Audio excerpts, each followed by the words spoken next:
空港に着いた時からワクワクは始まる。飛行機の迫力、空からの景色、気持ちはぐんぐん高まっていく。空旅にしかないハイな気分があるんだ。 ANA。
穏やかな風とともに揺られて京急に乗って自由気ままな一人旅。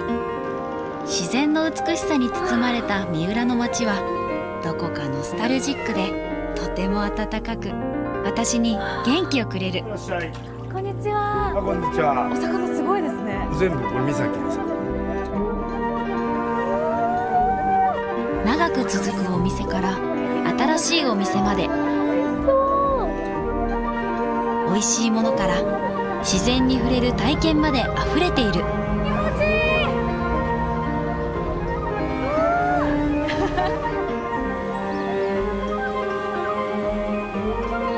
心のざわめきが風や波とともに穏やかに消えていく気がする。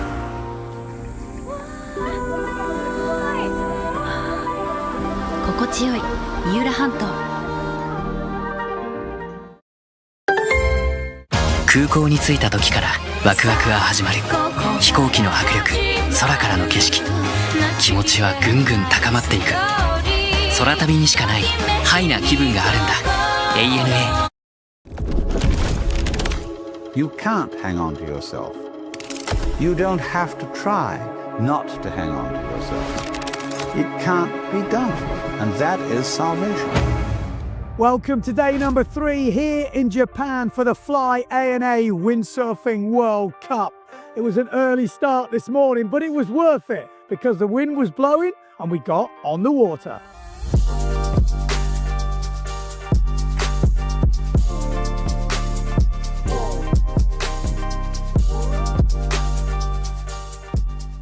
In the women, we saw some great battles in the semi-finals with some of the new girls really putting on a show.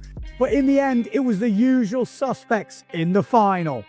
So all eyes in the final were at the front of the fleet, where reigning tour leader Justine Lemaitre and Lena Erzin. Who would get that first win? Well, it was a great battle down that first reach. But in the end, it was Justine Lemaitre that came out on top, and she led from start to finish. Yeah, it was the timing. It was okay start, but I think my option was not so good with the pin because I couldn't accelerate with the wind shift. But in the end, got a nice first try and then make it safe till the end. So yeah, happy to kick off with a bullet. It's good. Erzin put on a great battle, showed some good speed, but she nearly lost it in a fight with Blanca Alabao, and how she stayed on was pretty impressive stuff, and managed to secure that second spot and keeps her still in the hunt for the world title. Blanca Alabao in a great battle with Marion Mortefon on her comeback trail, but it was the Spaniard that took third. It was really tricky day, like the semi-finals, it was super light, so I was the only one diving in the ends and get planing into the start. The rest, they were standing and then pumping to start. And then the finals, it was also really tricky. I was in the park with the other girls, and then Lina shoot down just before the start because she was almost going out. So I had to stop and then pump to restart, so I didn't have a really good start. But then my speed was there and I could finish third also. Some travels with Lina again, going to the second mark. but it was super fun, good fights, and my speed is there, so hopefully we get more races tomorrow. The day was long for only one race. The wind was gusty, so hard for me to choose the equipment. As I'm not 100% physically in shape, I took some tuning of my equipment, which was not the best, I think, but I need this to perform. I finished 5th, and I was happy to take the start. I took 2 good starts, so yeah, I was happy to be here to fight with the girls. And a special mention from Maja Griesler from Norway. A great showing from the IQ foiler in her first ever PWA competition. In the men, as usual, we saw some great racing in those early rounds. Lots of Japanese going head to head with each other. Who will be on top at the end of the week? Well, we'll have to find out.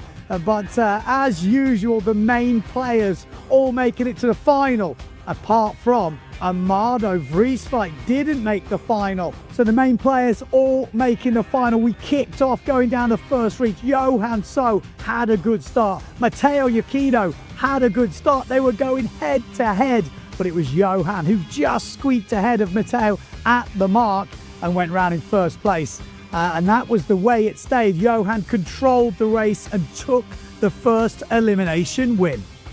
Yeah, I had a good start from the bottom, and I think I have to watch, but I was pretty much leading from the start. And then, I was just doing my own thing, but Matteo was quite close, so I could really feel he was there. But I think it was a good race. When you're out in front like you are, do you look behind you, or do you just kind of feel the people around you? I think a little bit of both for sure. I look like try and control the fleet a little bit to my advantage. So both. Matteo seemed happy to cruise around in second. That would be enough for him to take the world title, and that is what he is fixed on. Matteo second in that opening elimination, but solid positioning for the world title race. How are you feeling about it? Yeah, I think, as I said, I want to take day by day, race by race. I had a good start, and I try to control it, and I was a little quicker maybe than Johan on starboard tack, but he's such a solid racer that would have been risky to attack him. So. But what about third and fourth? The battle was on. Maciek Rakowski went around the last mark in third place, ahead of Pierre Mortefon. Surely that was enough. But no, Mortefon took a low line and managed to sneak third place ahead of the Polish rider. Pierre, what a battle you had with Maciek. Talk me through it. Yeah, I think he had the best start on the middle. He didn't have a really good start. It's super tricky on the starting area. But then I knew that I was maybe touch faster, and I was always coming back. But then at the mark he was pointing, then he was jabbing well and not too much mistakes. So at the last reach I say, yeah, let's go. So that was it for Elimination 1. The major players all in the correct places, but we went straight in to Elimination 2. But unfortunately, the wind was not stable enough. We had some good performances. Tomizawa, the local Japanese rider, up into the top 16, but we couldn't finish the elimination. So that is it for day number 3. The forecast tomorrow doesn't look particularly great, but the last day is looking hot. We've still got more races to do. World titles are still on the line. It's going to be nerve-wracking. Anything can happen. Stay tuned.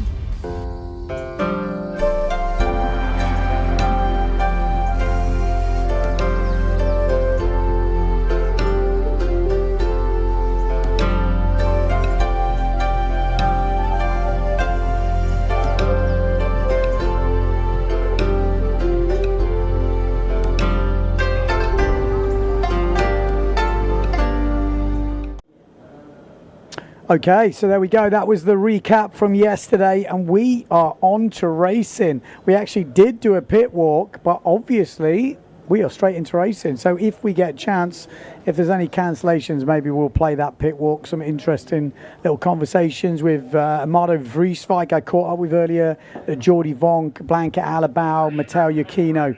But don't worry, I can use that information in this commentary. If you're tuning in Europe, let me know where you're tuning in from.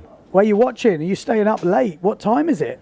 What time is it? It's 1:30, is it? 1:15 in Paris, apparently.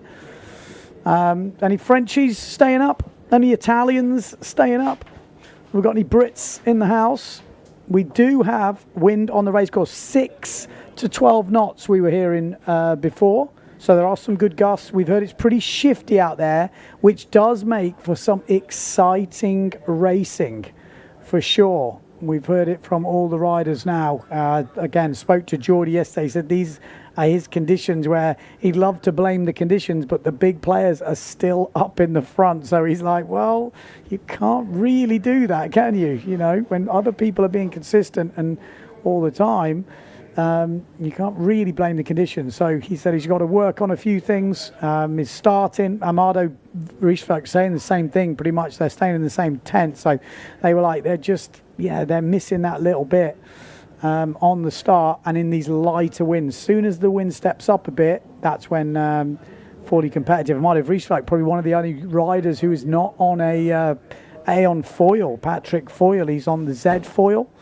And he says the low end stuff is the moment is where he's struggling. As soon as there's a bit more breeze, he's fully competitive and right in the game. But in this low stuff, it's just lacking a little bit. So yellow flag is up. Which heat are we going into straight away? Heat number 7, as far as I can work out. We got Rakowski, the Wolf, fifth in that first one, the Wolf. We got Vonk, Winter, Riegler. We've got Kuragano. We've got Tajma and Kaku. So, not too far away from the start. That is the riders in question. I mean, that doesn't do him justice there, the Wolf. He is so tall, and you look at that, and you think, oh, he's the same size. But if you actually look at the picture, he's the same size, and you can't even see his hips. Everyone else, you can see his hips. He's a tall fella, that is for sure. He's got the leverage, and he is the one who could cause some problems here. Like I say, 5th in that first elimination. Could he end up on his first ever PWA podium? I tell you what, I wouldn't count him out. You know, we're not going to get a lot of eliminations this week. Maybe one, if we're lucky today to finish. If we look at the forecast and you look at the way it's light out there, I think we'll be doing well to finish elimination 2 today. And tomorrow looks windy. So maybe 4 eliminations, which is not a lot. But here we go. It's a good start down that bottom end. And Jordi Vonk, I told you, he was saying he needs to work on his starts. And there we go. The Dutchman absolutely nailed that thing. So obviously he's had a bit of thinking time and he's worked out a strategy, and it has worked. In second place, we've got Noah Winter from Denmark on the Patrick. Then we've got Maciej Rakowski on that Neil Pride in 3rd. We've got the Wolf in 4th place. And then we've got the chasing pack from the Japanese crew. You can see Tajima there, Tajima on the Neil Pride pumping. We've also got Kuragano, 801, looking like he's going to be challenging. But here's Jordi Vonk that goes round in 1st place. Noah Winter in 2nd place. Maciej Rakowski in 3rd. Kuragano and Tajima goes into the other Neil Pride rider, which is Riegler. And Kuragano has actually got away from the other riders here, but not in a qualifying position. The Wolf is taking the 4th place at the moment. Not an easy guy to overtake, the Wolf. He has become the top German foiler at the moment. I'll have to have a check at the overalls, but Nico Preen not having his best year in the foiling discipline. But just goes to show, if you get that start right, oh, there we go. It was Tajima that was just getting in the way of Riegler there, and that's going to make it difficult for Riegler. You see how quickly the sail back wins in these light winds. But it's still Vonk, Winter, Rakowski and the Wolf in the top 4 places.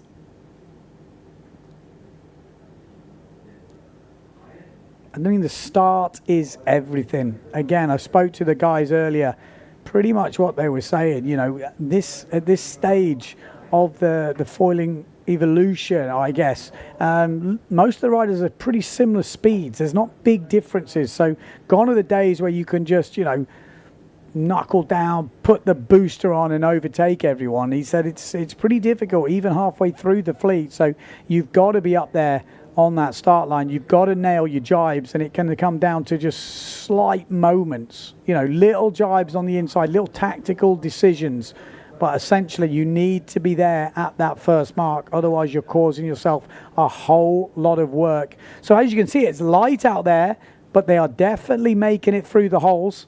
I'm sure there's some holes of 6 knots, which is super light, but in the gusts you can see this. Jordy Vonk got plenty of breeze out in the front. Noah Winter has had some good races this year. A young Danish rider. Denmark 7777. You can see up to 47 knots. And don't forget, if you are following this competition at home and you're doing a bit of windsurfing out there, get on the Water Speed app. We are doing the Water Speed Challenge competition. Just download the app, get onto the challenges, and put yourself into the PWA Challenge. You could win a signed Rash Vest and some pro subscriptions to the Water Speed app just for participating. Obviously, you can challenge the pros, you can win that league, you can win that challenge, but essentially just participating will give you a chance at winning some prizes, which is pretty cool. And you would discover the Water Speed app, which is actually is pretty cool. I've been using it for a while now, and it's really cool to look over all the stats and stuff. And even cooler when you can compare it to some of the PWA boys. So Jordy Vonk will cruise that qualification, and I think that will definitely sit in his head. Right, need to get a good start, because that does make the difference. Jordy Vonk wins it. Winter second into the semi-finals.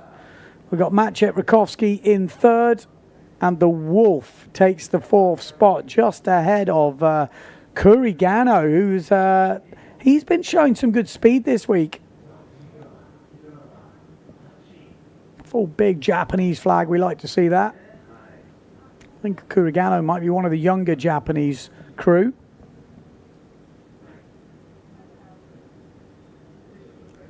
And the yellow flag is up. We're going to go into heat number 8 next. We've got the event leader and the winner of the last 3 PWA competitions he has entered. Johan So is in this one. So we got also got Alexis Mattis. We've got Colombo in there, Maka, Cousin, Anami. We've got Yoshihiro, and we've got Makoto.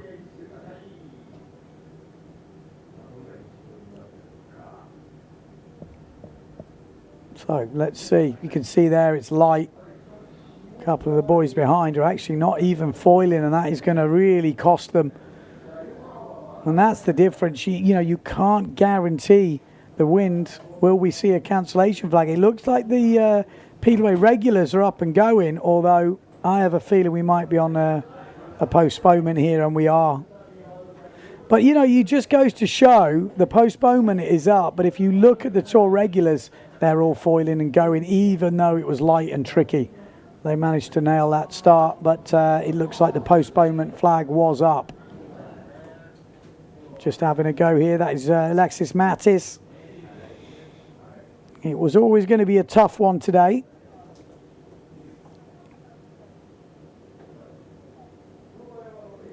So postponement is up.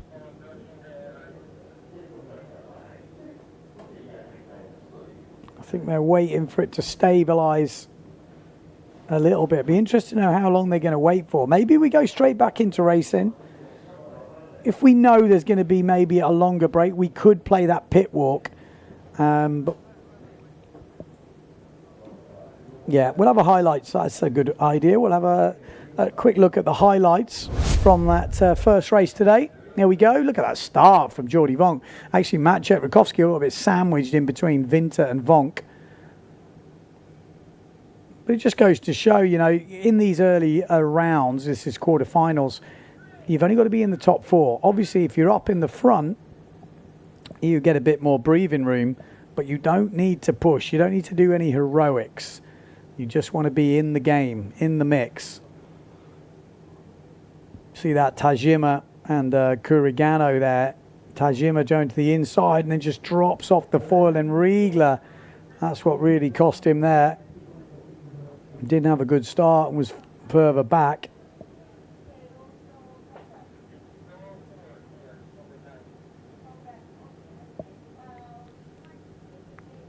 Yep, some good sailing.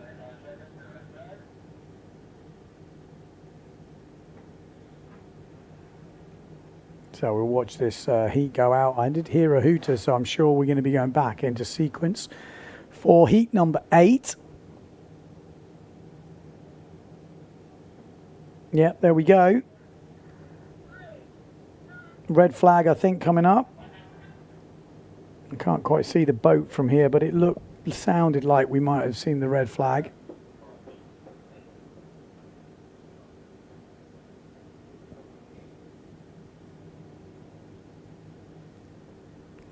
So some solid light wind racing on day number 4 here in Japan for the Fly A&A Windsurfing World Cup.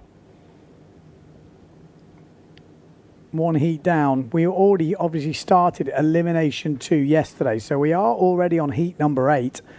Only got 5 more heats to finish this elimination in the men, and obviously 4 in the women. So it's still 9 heats to get a full completed Elimination 2, but hopefully we will get enough breeze to do that. I wasn't sure we'd even get on the water today the way the forecast was looking, but we're out there giving it a go. Red flag is up on the boat. Definitely a bit warmer today, which is not ideal for the wind we're hearing. It's quite nice on the beach, but in terms of on the water. So red flag is down. Next flag up will be yellow flag, which will be 2 minutes until the start. Sweden is tuning in, we're seeing. We've got, who have we got? We've got a bit of French on there from Thierry. We've got Street Sailor enjoying the live stream again from San Diego. It's late in the afternoon, perfect timing over there. Got Bell 29, come on guys, bring it. Got Bruno, says watching.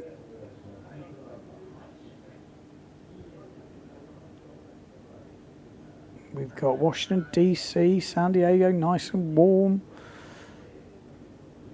I can teach you how to pronounce Geisler. Go for it.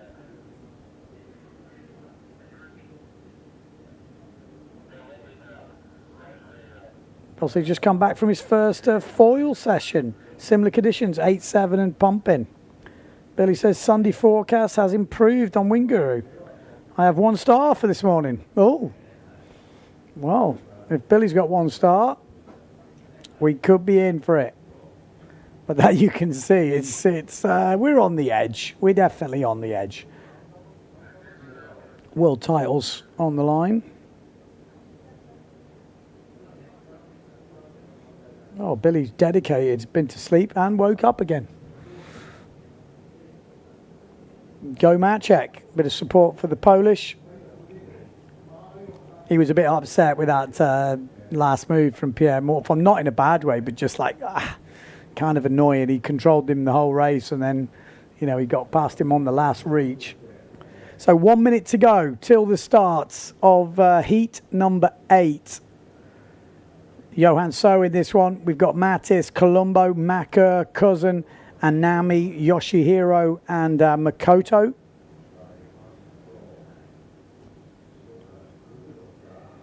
See number 8 on the boat. Not loads of wind, you can see, but enough to foil. Look at that, cruising in. On the GA on the top left, that is Mattis. We've got the Neil Pride of Makur, second from the left. Got a Nami on the Severn. Ooh, there's a few low points there. You can see the gust coming through. It looks like everyone's cruising. A few little pumps going in, so maybe they're not as on the line as they'd want to be. They don't want to push too hard. Oh, it's a clean start by a mile. No one really on the line. You could see already. So Mattis is giving it some big pumps up this top end. Johan So down the bottom end. Really good start from him on the Patrick. And that's what we're saying, when the top guys, people can say, oh, it's light, it's lucky on the start. Top guys are nailing the things. So there's definitely a lot to be said for that. We've got Colombo in this on the Patrick as well. We've got actually Alex Kuzan as well on the Patrick, who is in actually a 5th place at the moment. He got a podium at the opening foil event of the year and didn't start this competition well, went out in the quarterfinals. So can't afford to go out in the quarterfinals here. Johan So goes round first, Mattis in second, Colombo. Then we've got Macker, then Kuzan.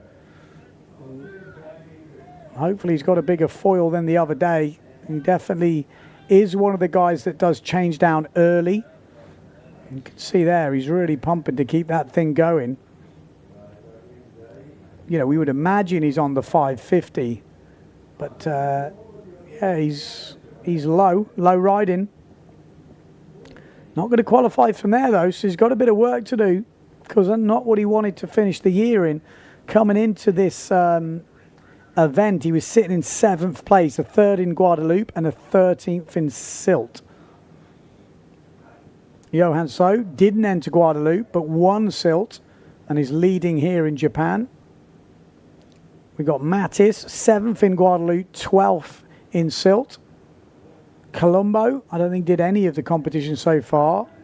And then we've got Macker was 15th in Guadeloupe and 23rd in Silt, but it's light, you can see it there. Macker just trying to keep it going. Alexander Kuzan has not given up on this yet. That's the fight, the Neil Pride of Macker versus the Patrick of Kuzan. And Kuzan is the man chasing right now. Macker is the hunted. Kuzan is the hunter. So red sail here of Alexander Kuzan trying to chase down Macker on the purple and orange Neil Pride. That's going to be where the big battle is going to happen. Out in front, Johan So is making easy work of this. Keep your eye on that 4th and 5th place. Here we go. This could be an opportunity for Kuzan. Let's see what tactics he uses. So Macker is going to have a gap on the inside, or is he? No, Macker, great jibe, although a little wobble on the way out. Does Kuzan get the power down? He does, and he seizes his opportunity now. Alexander Kuzan making a move over the top of Macker, and now he's got him covered. Look how quickly it can change in foiling. A slight rig change error from Macker, and Alexander Kuzan takes the advantage, moves up into 4th place, and now at the moment, Macker is not going to be qualifying for the semi-finals. There's still one jibe mark to go, and it's still all open. If this jibe wasn't to go well for Kuzan, it could all still change. Johan So, though, keeping it together at the front of the fleet, making easy work of that jibe. Mattis as well, looking good. Well, not the best jibe from Mattis, but cruises in the end. And here we go. Alexander Kuzan needs to keep it together. Macker might have an opportunity. Oh, it's a good jibe from Macker, but an equally good jibe from Kuzan. Actually pulled up some ground on him there. Got that little slingshot, but Kuzan's controlling this. This is going to be very difficult. And I think that will be it. I don't think he's getting overtaken in an out-and-out speed battle. So a good race from these two. Kuzan, in the end, the higher seed, just getting that one jibe mark perfect, and that was the difference. Johan So straight into the semi-finals. Mattis into the semi-finals. Colombo into the semi-finals. And Alexander Kuzan into the semi-finals. He really couldn't afford that. And Macker knows it's a missed opportunity. An unforced error, really, that he could have done without. But when you've got someone breathing down your neck, you know they're there. Just that slight, there wasn't even really a mistake. If Kuzan wasn't there, you probably wouldn't have thought he made a mistake. It's so small.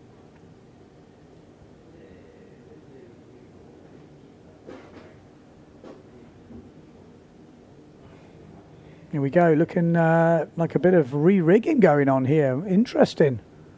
Bit of running around. Maciej Rakowski, what's going on here? Has he broke the extension? Here we go. Well, we're straight in to the women's semi-final. Number 1.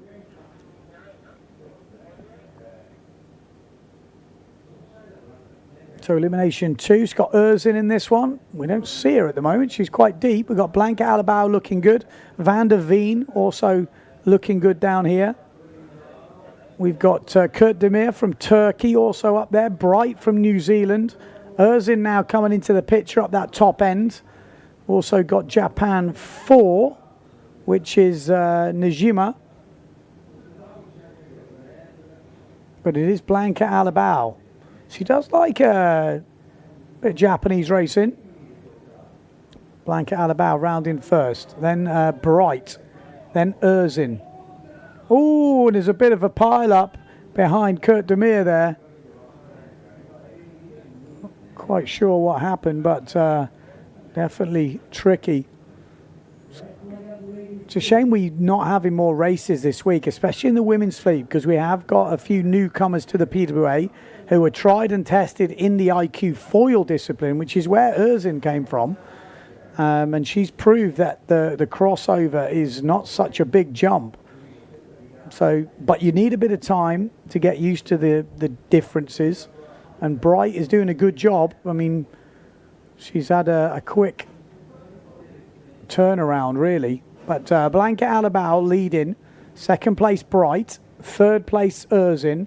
Then we've got Van der Veen in fourth. And Kurt Demir in fifth place at the moment. Good jibe from Erzin there.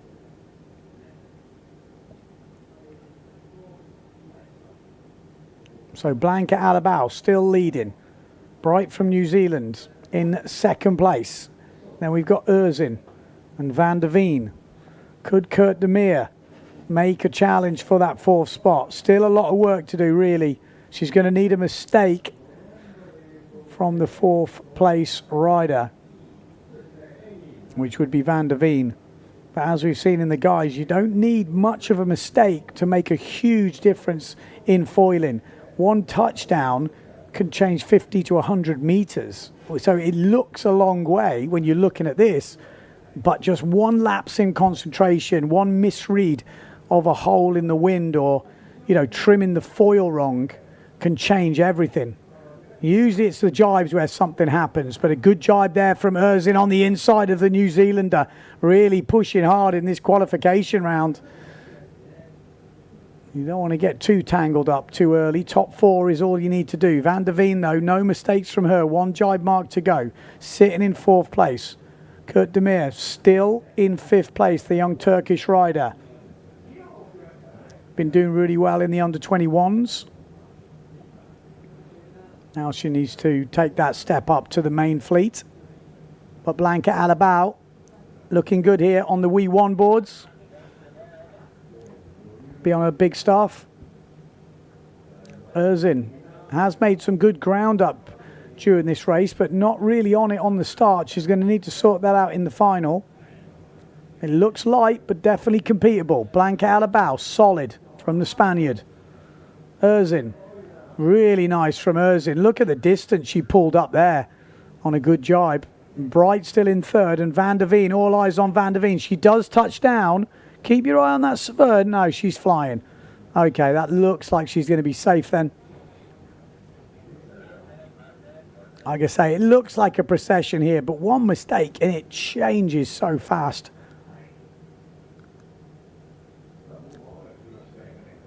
So, just one half a reach to go. Blanca Alabau will be safely through to the final. Erzin has showed enough, I think, in this race to say she's got the speed and the jibes, but needs to sort that start out if she's going to do some damage in that final and maybe challenge for a world title. So Blanca wins it. Erzin second. Bright from New Zealand, another good race from her into the final. And then Van der Veen will take that final spot in the final. The rest will be fighting it out in the runners-up final, with the best result you can get there being a 9th place. Straight up to semi-final number 2. Elimination number 2 for the women. Oof, close, but looks like a good start. Geisler from Norway on the GA, looking pretty solid. But looks like the Patricks of Mortefon. Davico And Lemaitre, oh, it was close. It was not actually close. It was over.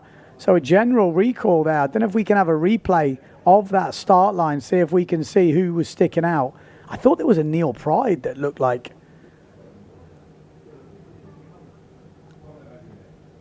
So maybe we're going to have a replay of the start. I'll let you know if that is going to happen.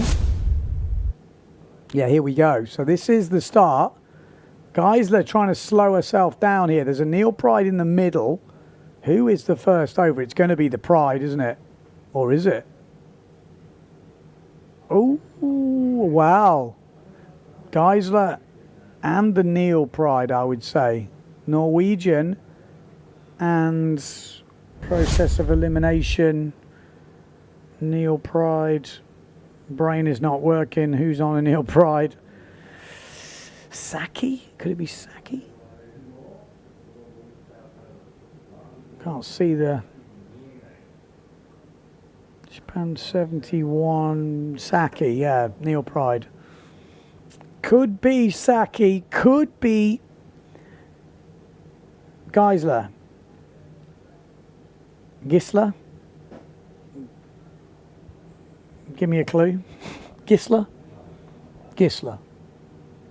I'm getting shrugged shoulders here, no help at all.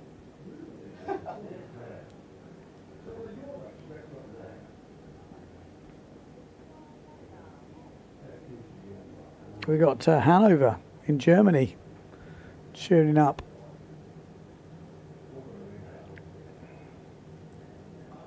I think he pointed to the Norwegian then. I think he pointed to the Norwegian. I think I saw Mr. Ben van der Zeen say, I don't know any Norwegian, but I think he said, "It's you, miss."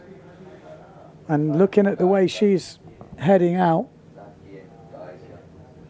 so it is Saki and Geisler. We can kind of see that on the replay. So it is the Japanese rider and the Norwegian, and that's bad news for Geisler there. She was 4th in the final yesterday, and yeah, this is going to be tough because we're not going to get many eliminations here. Are we going to get a discard? So Japan 71 and Norway 21 are over the line early.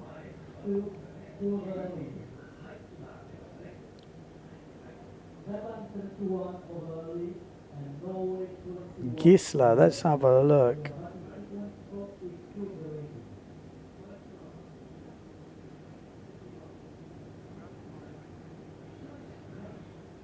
Yeah, there we go. That who is in this this heat. So it's fully stacked as usual. Semi-final, Lemaitre, Gisler. We've got Mortafon, Anayama, Daviko, Sanaga, Onishi, and Girk. Saki obviously over the line, and Gisler over the line. Let's see what Gisler. We're going with Gisler. Any advances on Gisler? Apparently it's getting close to dinner time in Vancouver. What are we having for dinner? Sushi. Miami tuning in. Mr. Tilo in the house. Hope you're doing well over there. They just had the youths and juniors over there tearing it up, which was cool to see.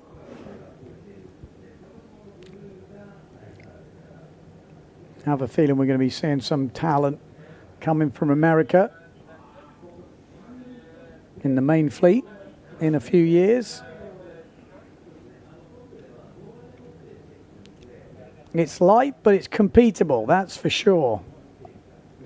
We are into the women's second semi-final. General recall is down, just lining up. We've already had the men's. We've got 2 semi-finals for the men's. Mortafon, Vanderberg, Sukas, Tomizawa, Yakino. We've got Hooper. We've got Vrieswijk and Stallman.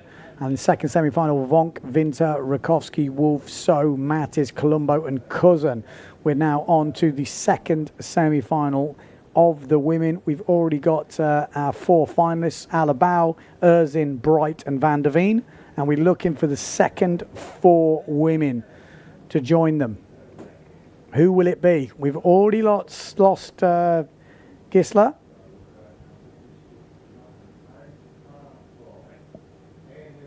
Looks light, doesn't it? They're trying to slow down. Never easy if it's light. You don't want to be early, because as soon as you drop off that foil, you're probably not getting back on. 4, 3, 2, 1. Yeah, no one's over this time. A few people low on the foil, but it's Sanaga with a good start in the middle. Good start down this bottom end for Le Métier. We've got Marion Mortefon somewhere in there, maybe at the top end. Obviously Davico as well. Got Onishi, not such a good start. Anna Yama on that S2 Maui Sails, the blue and orange. And yeah, Marion Mortefon with probably the worst start here. You can see on this Patrick, France 118. So she's got a bit of work to do here, but top 4 will get herself into the final. But Justine Le Métier looking good. Davico, she was actually in the runners-up final yesterday and won it. She'd be disappointed not to have made that final. But her teammate and probably best mate on tour, Davico, and Justine Le Métier, fighting out. Great jibe from Marion Mortefon there, over the top of Anna Yama and closing in on Sanaga. Shows that, yes, she's just had a baby. She's been out. She hasn't really been training, but still got the speed, still got the skills. Maybe just lacking a bit of, training fitness. But maybe a little bit rusty. But she could definitely cause some upsets. Could she get on the podium? Well, Geisler's out. She finished 5th yesterday. Geisler was 4th. Blanca Alabal 3rd. That's what she'll be looking at. Could she, nail the start and get a top 3? Yes, she can. I'm sure she can. Not so many races this week, which will probably play into her hands with the fitness levels after having a baby. Obviously be lower than when she's at a full training peak. But she's having to pump here. Marion Mortefon. Snagger keeping ahead of her though. But Anna Yama behind. Just needs to keep it together. 4th place will be enough to make the final.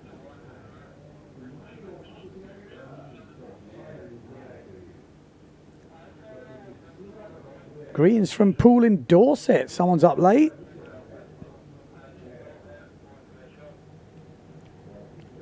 Justine Le Métier going for her 2nd world title. Actually, I'd have to check that. That is 2nd world title, I think. Back to back. There we go. Good jibe from Le Métier. Little touchdown though. Davico looking good in 2nd. Sanaga goes down. Oh, she had that same problem yesterday. She was looking so good. And Anna Yama, her country woman, has gone past her. That's going to hurt the Japanese crew are having their, national battles as well in this PWA event. The Japanese commentary went crazy on the beach there. She did have a equally similar moment yesterday, looking very good, and then went down on the jibe mark.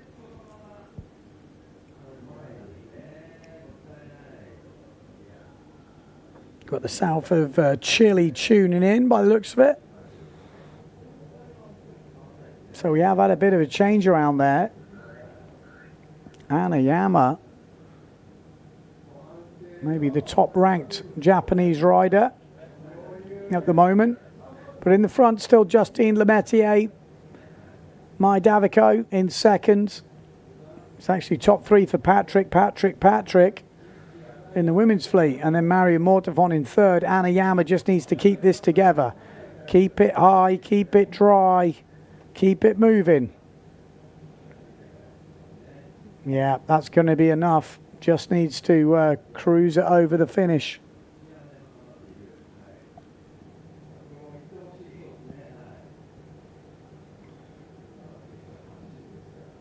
Easy qualification there for Justine Le Métier. That's what she needs to do. But it's all about the final. This qualification doesn't matter. She just needs to safely get through to that final, which she's done. There she is, over the line. Davico, second. Marion Mortafont in third. And it will be Anna Yama. Second final for her.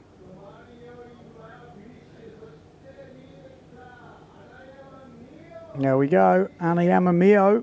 I'm hearing on the commentary. Big cheer for the Japanese crew. Where did Anna Yama finish yesterday? She was last in the final, but in the final. So 8th place yesterday. It was top Japanese rider. Najima was the next best in 10th. And there we go. Looking a bit light out there, isn't it? Maybe. We are reading the wind, but you're looking at it thinking it does look light. We're not in sequence.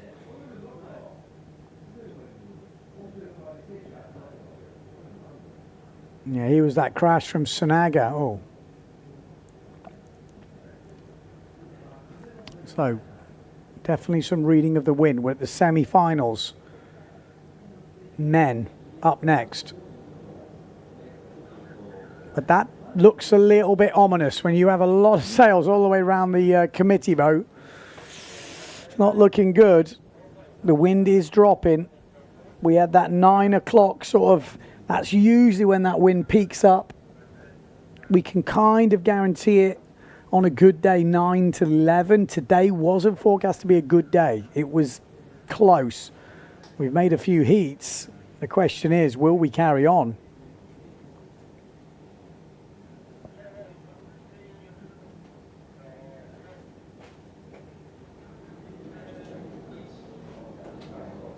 What's the news from the boat?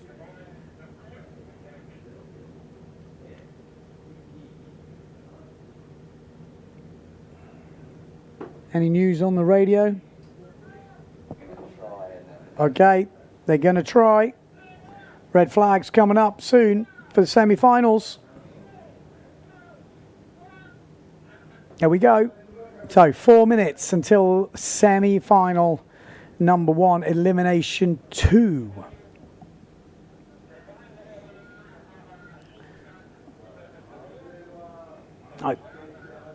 Yeah, we're going to have a quick highlight. I'm actually going to check the challenges to see how we are going at the moment as we look at PWA Japanese Challenge. So just going on to the Water Speed app, PWA Japanese Ride with the Pros Challenge. 54 participants join the challenge. Let's see. I agree to the terms and conditions.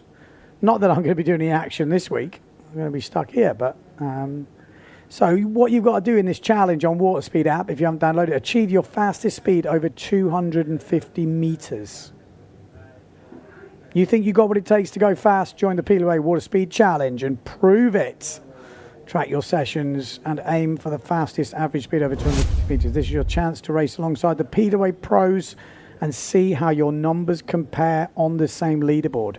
Prize: the fastest non-pro rider will win the official jersey of the PWA Japan winner. A piece of World Tour history for the rider who brings the most speed. Oh, okay. So it is for the winner. Okay, I thought it was random. So I'm looking at the leaderboard. O'Sheen Van Gelden, 44 knots, 0.95. Over 250 meters. Wow. That is going to take some beating, but there is a but. There's a lot of people in Luderitz at the moment. Simon Pettifer over in Luderitz, 38.74, and they haven't had any wind. So that will be interesting. We've got Dave Morsch is 39. We got Joe Galekis, 38.79. Some fast boys out there. Anthony Perkins again, I think over in Tasmania, 37.21. Malta Russia. That'll be on Slalom stuff, 36.96. Jordi Vonk seems to be the fastest here at 33.75. Pierre Mortafon, 33.47. Matteo Giacchino 33.4. Alexander Cousin 33. That's interesting to see. Pierre Macquer 32.26. Cyril Everard 31.95. William Hooper 31.53. So it gives you a bit of an idea. Obviously we have got the GPS tracker, but it's in kilometers, so it is interesting for me to hear the knots. Yellow flag is up.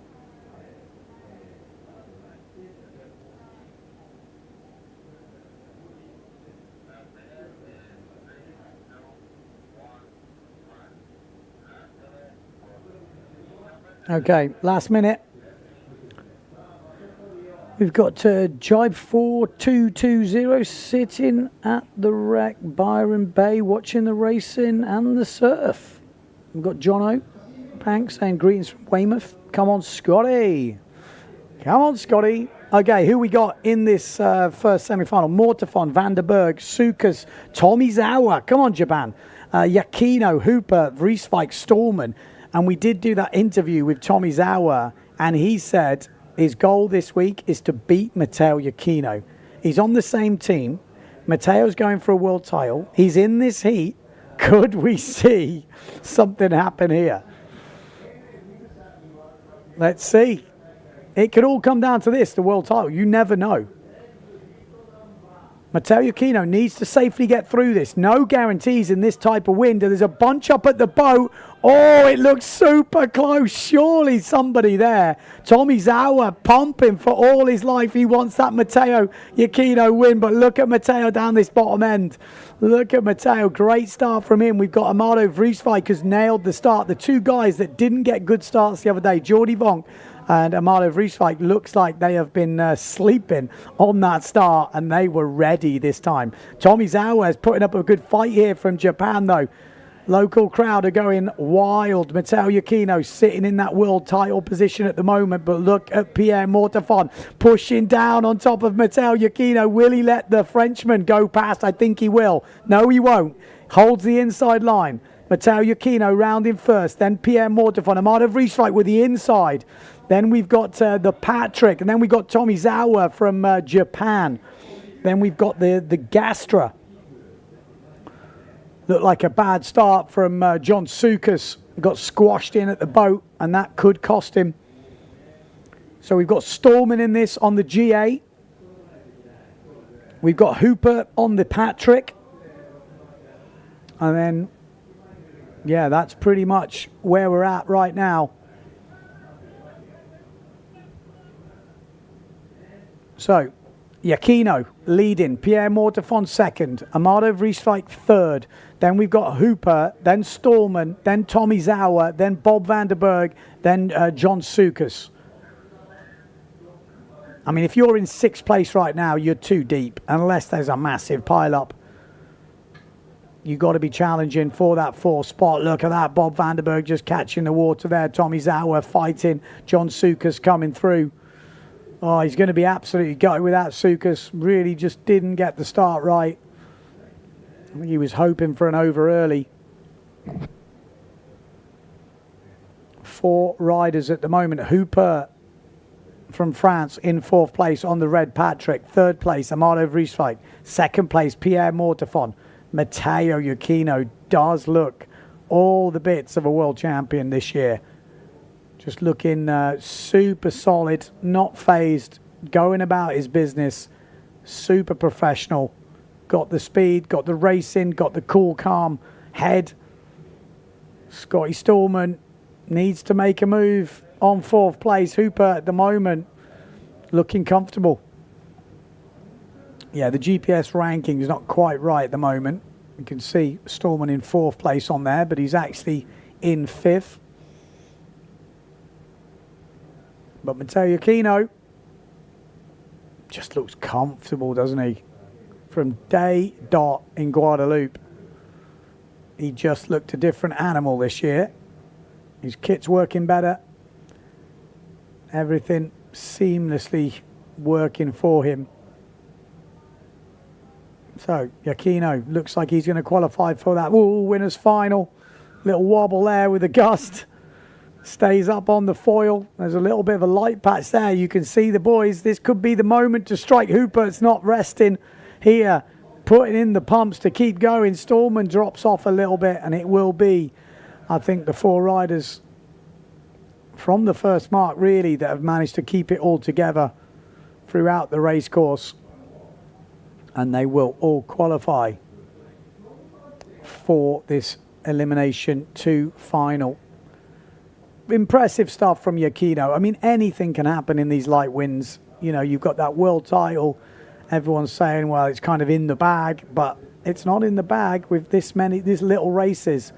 You've got to make them all count. You've still got to make finals. And look at that, pulled out a nice lead in the end. Mortafon, Amado, and Hooper takes the final 4th spot. Stallman in 5th. Yellow flag is up. Here we go. We're going to have another little replay of that last start. Look what happens with that top end. Oh, close. I mean, Amado Vreeswijk was nailed on that start. Matteo Yukino down this bottom end as well.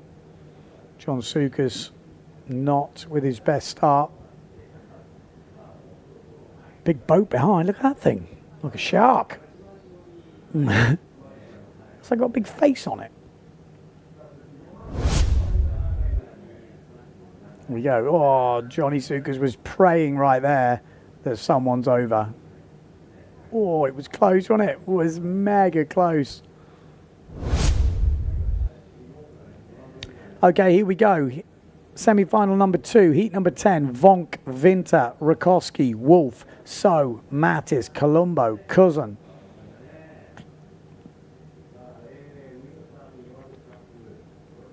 Looks like Vonk's up the top end near the boat. Maciek Rakowski, oh, he was really down this bottom end, sticking out. That was either an amazing start or an over early, but it looks like an amazing start. Maciek Rakowski. Got Johan So above him. We've also got the Wolf looking good in the middle. And then Jordi Vonk up that top end. Mattis, Winter, Cousin, and Colombo a little bit further back. But Johan So, look at this IQ foil pumping. He's got the 9.0 on. And he ain't letting up here. Maciej Rakowski goes, yep, you can take it, don't worry. I'll quite happily settle for second in the semi-finals. So Johan So, round in first. Maciej Rakowski second, the Wolf in third. Jordi Vonk, good jibe from him, just getting shut down a little bit by the Wolf, takes him up high. Winter in 5th place. Yeah, don't so much look at the GPS ranking, that's not right. Gives you an idea of the speeds though. 32.6.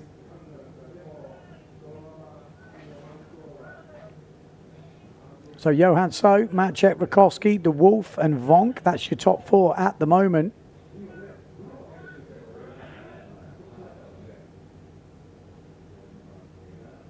Second jibe mark, Johan So, aka the Beast. Rakowski, Wolf, Vonk, still your top 4. Will we see a change? Will we see any mistakes? It's right on the edge of foiling. I like this type of racing. You know, when it's right on the edge, one mistake can be super costly. Obviously, I like the real high wind stuff as well, or the gusty stuff when it's really pushing the riders on the limit. But this light wind stuff can be really interesting when there's some big holes and shifts. Got someone trying to go low down that bottom end. Is that Colombo? I can't quite see from here, but he's taking a different line. But it's Johan So round in first. Maciej Rakowski still in second. The Wolf in third. Vonk. And it is Colombo, but not the best jibe from Colombo. And you can see there, Mattis coming back, and it wasn't a good jibe, you could tell. Just came in at a strange angle, never got the slingshot out. And he is, I think that's burnt the chance to challenge this top 4. The Wolf, you can see it's light, just trying to keep that foil going. And that's kind of why light wind foiling, I think, is what it is. You can keep the foil going even in the super light stuff, but you've got to be fit. You've got to pump those legs, keep that foil moving, keep the speed up. As soon as you make a mistake and you drop below a certain speed, you lose all your lift and you're not getting back on foil. And the difference between being off foil and on foil is huge. So Johan So, round the last mark in first place. Maciej Rakowski, looks like there's a gust coming down. Might favour the guys behind. Maciej Rakowski, yep, safely round. Jordi Vonk, safely round. The Wolf, safely round. And surely there's too much to do here for Mattis. Would need a miracle or a huge mistake from the Wolf for Alexis Mattis to get in the game here. But he's looking good, Johan So. Could he get his 4th win in a row on the PWA? I mean, he doesn't know anything else at the moment apart from winning. But still no world title. Obviously, big controversy when he lost his world title here a few years ago now. But then we had the Olympics, so he couldn't win it that year. Then he had the World Championship, but he couldn't win it this year. Will he do the full tour next year? Will the other guys have caught him up? I mean, these are questions. He's still got to win it. But there we go. We do have 8 finalists. Yakido, Mortafon, Vrieswijk, Hooper. Then we're going to have Vonk, Rakowski, Wolf and So. That will be your 8 finalists. In the runners-up final, Storman, Vanderberg, Tomizawa, Sukas. We're going to have Vinter, Mattis, Colombo and Cousin. Next up, we'll be going to the women.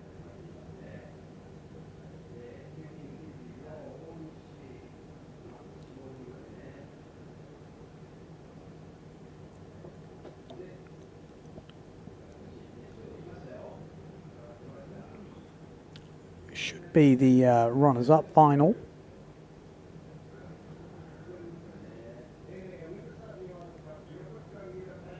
Here we go. Kurt Demir down this bottom end on the duotone with a good start. Also in the middle of the pack on the Severn. Looks like Nijima. Really good start from Nijima on the Severn. And then we've got also who you'd obviously tip here, Gisler.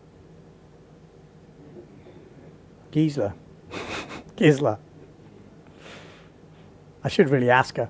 That's probably the safest way to go down this route. But the Norwegian has got to be tipped here for a win. She was 4th in the main final yesterday, obviously going over the line in the last one. But it is Nijima who's going to go around in first place. Gisler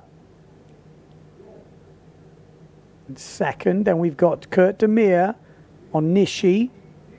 Got Saki and Sonaga. Battle of the Japanese crew here going on. Nijima looking good though. Japan 4. Holding off at the moment, Gisler.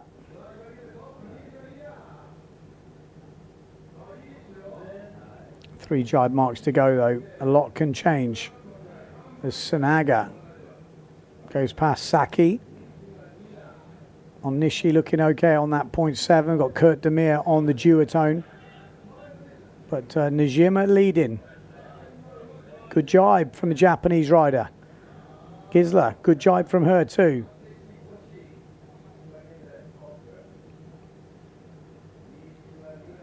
Looks like this could be a good race. 2 jibe marks to go.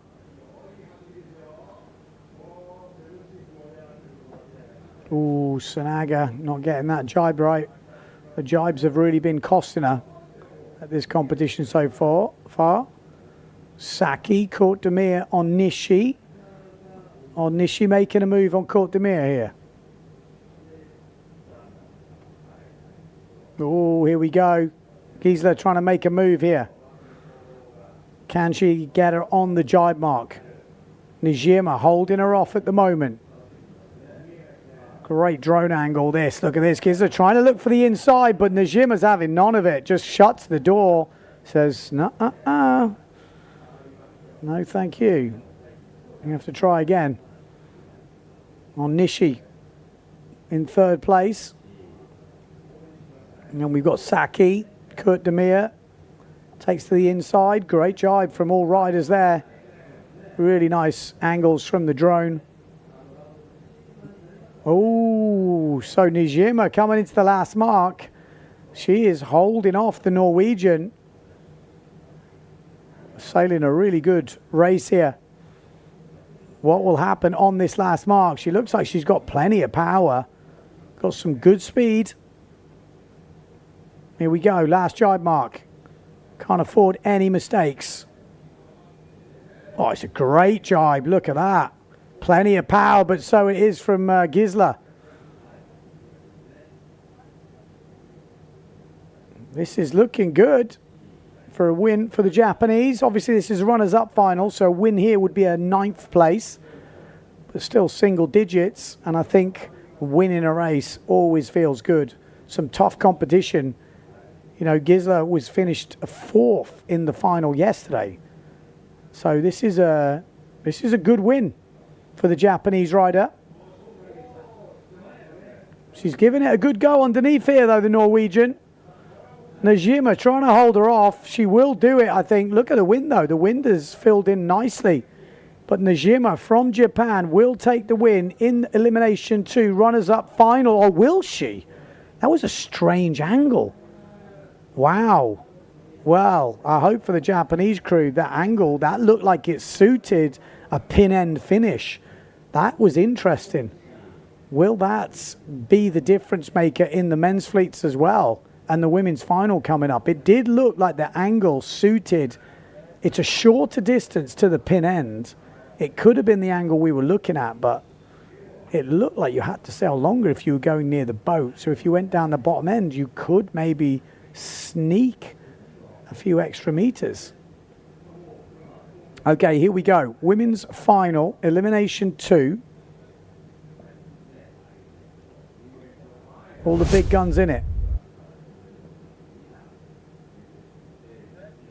Yeah, it looks like Najima got that, but definitely an interesting finish line, that.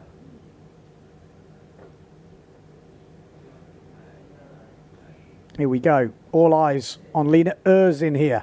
Erzin, if she wants to take that world title, she's going to need to win this elimination, or at least need a mistake from Justine Lemaitre. Oh, and I tell you what, Erzin is on the money here. Wow, great start from all the top guns by the looks of it. It looks like Justine Lemaitre down this bottom end, but doesn't look to have much power. You can see she's pumping frantically, maybe feeling a bit of pressure here from Lena Erzin. Erzin looks really solid, hardly pumping at all, and Lemaitre pumping for everything she's got, which uses an indication that she feels a little bit under pressure from the girls above her. So I would say advantage Lena Erzin here, but Justine Lemaitre coming back strong as we come into this mark. Erzin does not back down, that's for sure. She's not a pushover. You can't push her around. Doesn't matter what your name is, what your stature is. She has a really strong vision of where she wants to be. So Lena Erzin will go round in first, but Justine Lemaitre takes the inside line and takes the lead. Then we've got a good battle going on. It looks like Blanca Alabau with a good mark round in there as well. We've got Bright from New Zealand in the mix. Van der Veen is in the mix. And we've also got, is that Marion Mortefon in the game? We'll have to do a quick recap in a minute. But Erzin, yes, she was first to the mark, but she didn't have the best line. She was low towards the mark. Lemaitre had the inside jibe and took the advantage. Definitely all to play for here. Blanca Alabau is looking like she's found some good speed here in Japan, and is definitely pushing for the podium in the overalls and at this competition.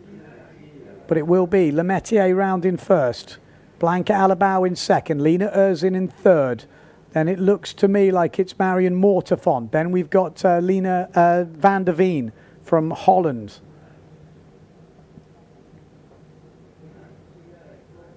And then we've got Bright from New Zealand, Davico and Aniyama. But at the moment, Justine Lemaitre is getting closer and closer to that world title. This is the last event of the year. Penultimate day of action. Last day tomorrow. Forecast is looking windy tomorrow though. That could change everything. We've probably got another hour of wind left here this morning, if we're lucky. Lemaitre, Alabau, Erzin, Morterfont, van der Veen. All the big players are in the game, but Lena Erzin doesn't want to lose too much ground to Lemaitre. She finished second yesterday with Lemaitre leading, but now Lemaitre is leading and she's in third place, and that would be another point she doesn't want to miss out on. Pushing hard, one jibe mark to go. Will we see any drama in Elimination 2 here? You never know in these conditions. The wind has definitely stabilised. It's looking great light wind racing at the moment, but Justine Lemaitre needs to keep it together on this last jibe mark. Bit of pressure. Eats it up. Absolutely solid. No mistakes at all. Blanca Alabau as well. Nothing. Not a hint of nerves. Lena Erzin pumping. Marion Morterfont. Another solid result for the French woman coming back after having her baby girl. Erzin's giving it a go here. Will she go for that pin end of the line? Surely she's too far back to make a challenge. Blanca Alabau just looking a little bit over her shoulder in case something was happening. But it will be Justine Lemaitre, one step closer to another world title. Has a look over her shoulder. She knows the business is done. And there she goes. Claims it. She knows that's a big one. Erzin in third as well. She'll like the look of that.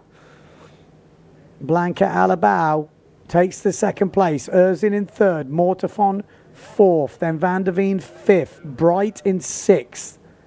Seventh, Davico. And eighth, Aniyama.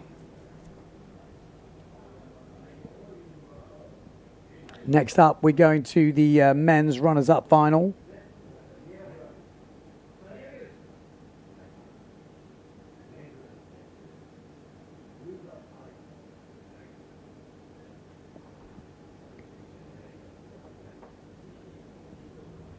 So, runners-up final up next, then men's winners final.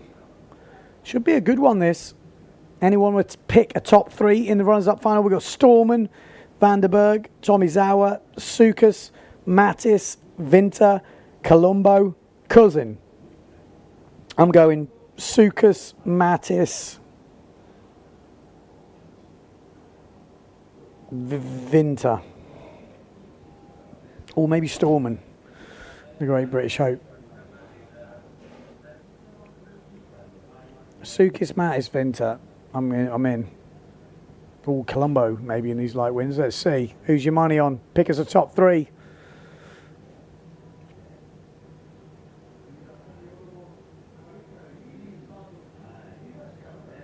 I can't hear who you're going for. Come on.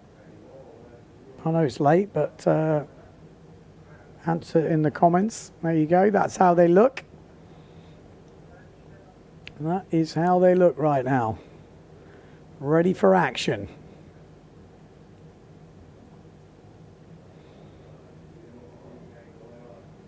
And here they go, lining up. So you've got Bob Vanderberg on the black 0.7 cell far left, easy to spot. Tomizawa is up there on the red Severn. We've got Noah Vinter, Alexander Cousin on the Patrick. We've got Sukas on the Challenger, Mattis and Storman on the GA in the middle of the pack. Good start from the GA boys. Good start down this bottom end for Alexander Cousin as well. Sukas not a bad start, but middle of the pack.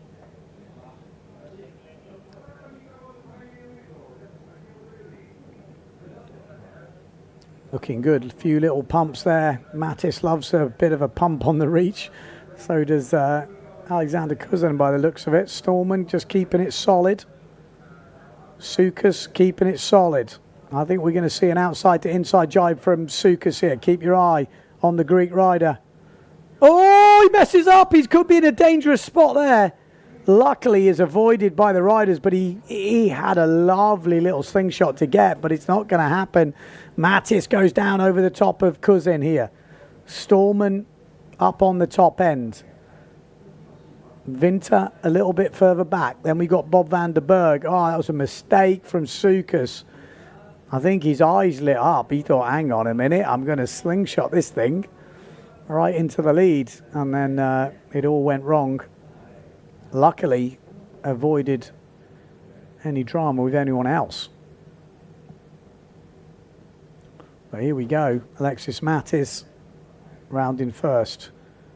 And then Kuzin takes the inside line. Storman, the sketchy kind of exit to that jibe. Noah Winter just trying to keep it going. Bob van der Berg dropping off a little bit there as well. Still 2 jibe marks to go.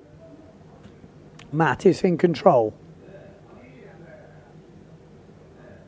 Kuzan looking good. Storman.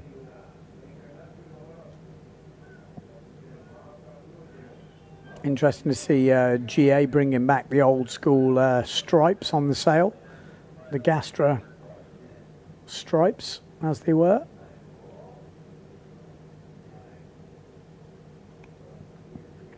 Here we go.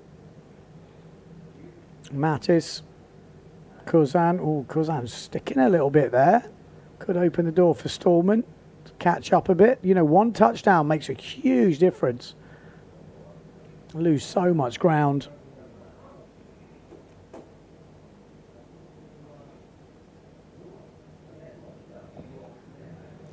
Are we going to see any upsets here? Mattis was always one of the top picks in this runners-up final.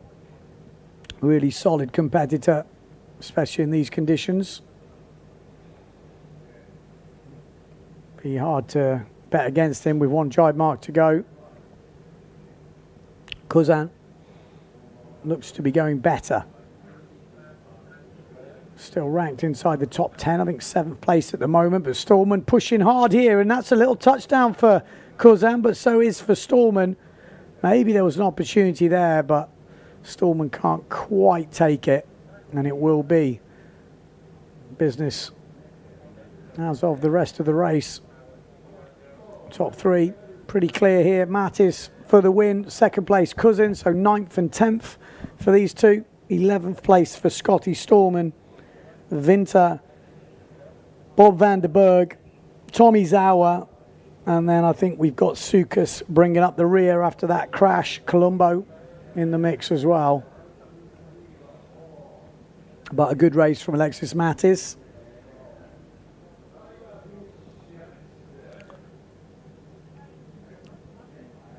So there we go. That was the runners-up final, Elimination 2. Next up, we are going to have the men's winners final. And it's big.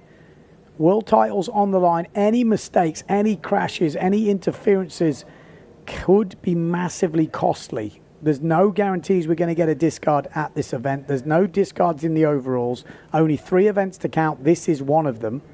So at the moment, yeah, it's looking comfortable for Matteo Iachino, but I can't stress enough, 1 mistake could change everything. And in these wins, who knows? But the way Matteo Iachino has been sailing, it's really hard to bet against him. You know, and then we talk about the event win. Johan So is looking in unbelievable form. So, Iachino, Mortefon, Vrieswijk, Hooper, So, Rakowski, Vonk, and the Wolf. The Wolf was 5th yesterday. He was looking good. Maciek Rakowski let that 3rd place slip to Mortefon on the last reach. So those two, you know, are gunning for that podium in the overalls and this competition. Amado Vrieswijk had a bit of a mare yesterday, didn't end up in the final, so he's going to need a good one. Expect him to be pushing the start now. Jordy Vonk, another one. So, yeah, let's see how it plays out. So we've got Jordy Vonk far left. Then we've got Hooper, by the looks of it, up right at the far left, actually. That's the Wolf up there with Jordy Vonk. Then we've got Maciej Rakowski in the middle, Johan So in the middle, then Pierre Mortefon, and then far down this bottom end is Matteo Iachino. Usually you can tell who thinks they're the fastest. They're at the bottom. They're on the pin end. So Matteo Iachino is super happy with his speed, and so he should be. There's a little bit of jostling around here. Few people trying to burn off a little bit of distance. Maybe they're a bit early. Are we going to see an early start? Look at everyone trying to slow themselves down without going off the foil. This is looking nervous.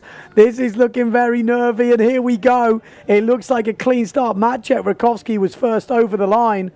And there's a clean start. The green flag is still up. So it's good news for Rakowski fans. He looks safe. It's been a good start from Pierre Mortefon. It was interesting to see how much they moved around there from where they were a long way out. Not the best start from Jordy Vonk, but still in the game. But Johan So looking oh so good. As usual, down this bottom end, Matteo Iachino just nice and consistent. Pierre Mortefon moves up into second place. The big guns are all in the mix here. Maciej Rakowski in fourth place. Could he get a good jibe here, going from wide to inside? Johan So rounding first. Then Pierre Mortefon. Matteo Iachino. Maciej Rakowski. Good jibe from Mardo Vrieswijk. Then Jordy Vonk. Then we've got Hooper, the Wolf. All to play for still. But you can already see how it's starting to play out. So in the lead. Mortefon ahead of Rakowski. Matteo Iachino down that bottom end. And then Mardo Vrieswijk in fifth place. This is the final, Elimination 2. Will we see any drama? Will we see any mistakes? As the years goes on, we're seeing less and less mistakes in these lighter wins as the level gets pushed through the roof. They are making this stuff look easy, trust me. Johan So cleanly round. Mortefon, Iachino, Rakowski, Mardo Vrieswijk, Jordy Vonk, Fabian Wolf. Getting up to speeds of, I just saw 64. I can't believe that was right. But 50 kilometers an hour. Is that right? Pretty 54. Seeing flickers. Johan So looking good.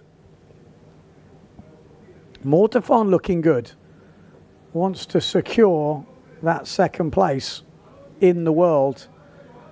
I mean, obviously he wants the world title, but he needs a mistake from Matteo Iachino, which we're just not seeing right now. But Johan So, I mean, we know he's not in for the world title this year as he's not done all the competitions, but if we had one more competition and he could attend it, I mean, he is on the money, is he not? Incredible performance from Johan So in some tricky conditions. And he's looking in unstoppable form.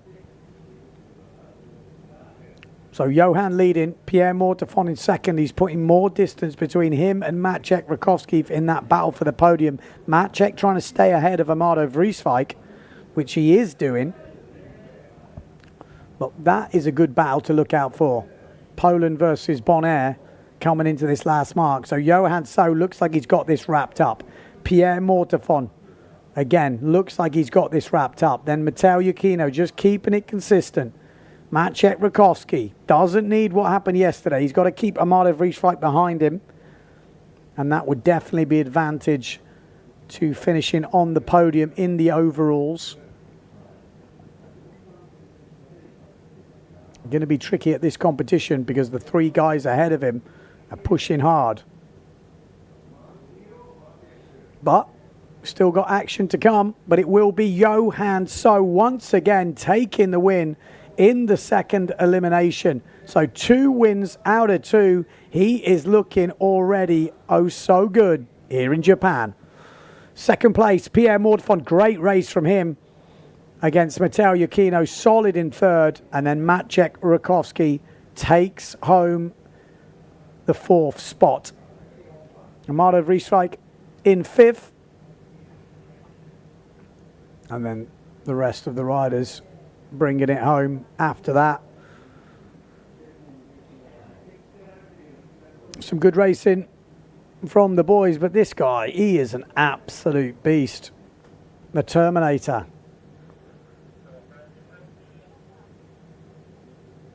Not an ounce of fat on him, but he's 100 kilos. I mean, it's not a bad physical shape to be in.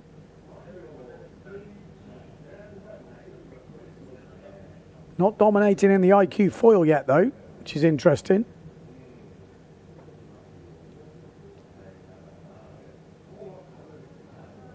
But there we go. No emotion. Solid. Racing machine.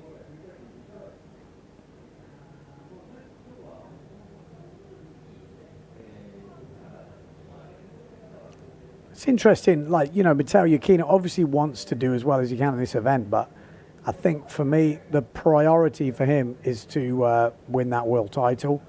So staying out of trouble, being consistent is going to be his first priority. Okay, we're going to go down to the beach for interviews. Justine Lemaitre is coming up. Justine, another bullet. Talk me through that race. Yeah, another time not the best start, but managed to do a good first stripe and yeah, again played safe till the end. But yeah, happy to take another one. Talk me through it from the start. Are you feeling the girls around you? Yeah, it was quite tricky to know where to start on the pin. 2 minutes from the start, I was still not sure where I would start, where I wanted to start. And yeah, I just took the pin. Not sure again it was the best option, but yeah, the first drive make it good. But yeah, I'm so scared to go over early that I'm always a bit half a second later. And it's a Patrick team domination. Are you guys working together on stuff like this? Are you talking with Johan, talking tactics?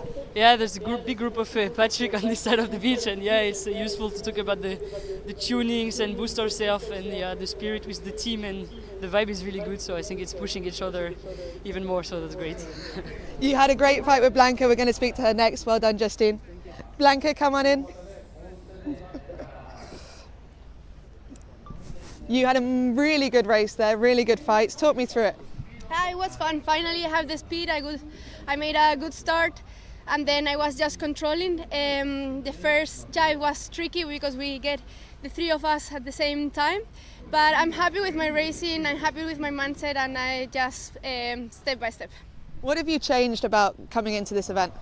Well, I train a lot in the water and in the gym. So I make some tunings on the equipment and also get some weight. So yeah, I practice my jives, I practice my pumping. So I think I did a good job in Tenerife. It's been great to see you improving. Good luck in the next one. Thank you. We've also got Lena just here. Come on in. Yeah. Lena, difficult race for you there. You had a great start. Talk me through that. Yeah, I had a really good start and also first reach. Then I got hooked up a little bit in the harness line and not such a good jibe for that. But the speed is there, the stars are there. So yeah, I will keep pushing. Are you feeling the pressure a little bit? Of course it's there. You want to do your best, but I think if I try and I do my best, there's nothing to lose, and yeah, we'll keep pushing. And what's the setup been this morning? The biggest gear, everything the biggest. It's pretty light, pretty holy, but yeah, I hope we still get some racing in. Good luck in the next one. Thank you. Okay, so there we go. That was the girls' top 3 interview. I'm going to say, you can see she feels slightly disappointed, but it can all change very quickly. Interesting to hear Justine Lemaitre. Well, not interesting, we kind of knew that anyway. She's not pushing the starts. I mean, why would you? There's not many eliminations to do. You know, there's not long of this event left. We've only got tomorrow left and the rest of today. One mistake could be costly, so she's just taking the start out of the question. There is no point putting it close. She's quick. She just needs to be consistent. She needs to keep hers in behind her. She's doing all those things.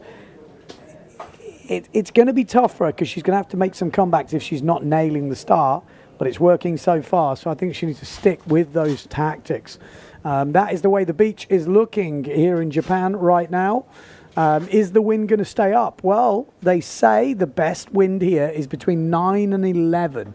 So it is now 10:30 local time. How much time have we got left? The clock is ticking. We will be doing straight into another elimination as far as I understand it. We've got some interviews with the guys coming up. And we're going to go straight down to interviews right now. Johan, another bullet. What's the setup today? The same as yesterday, basically. So just everything big. Yeah. And talk me through the race. Yeah, the wind picked up a little bit here for the final, so was actually full power, and yeah, I felt good, full power with my 9 and a good start from the bottom. So yeah. Do you think the start makes all the difference in these conditions? I think for sure it's important because it's not super technical, so it's really a lot about who starts the best. And the boys are pushing hard behind you. How do you manage that? Like, are you changing your position based on where they are? Yeah, a little bit, but I try to focus on myself the most, but for sure, a little bit. Awesome, well good luck in the next one and let's have a chat to Pierre.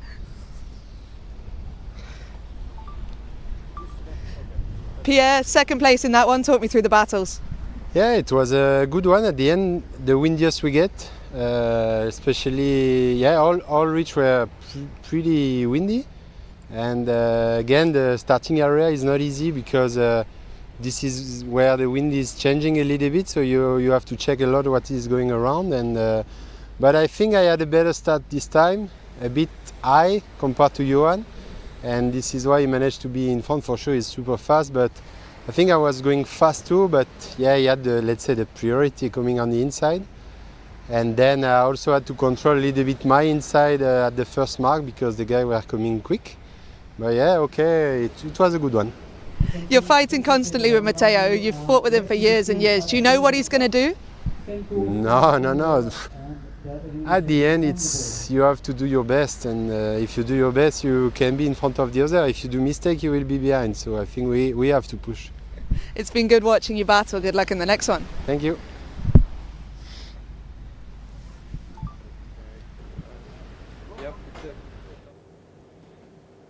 Okay, so there you go. That was it from the guys.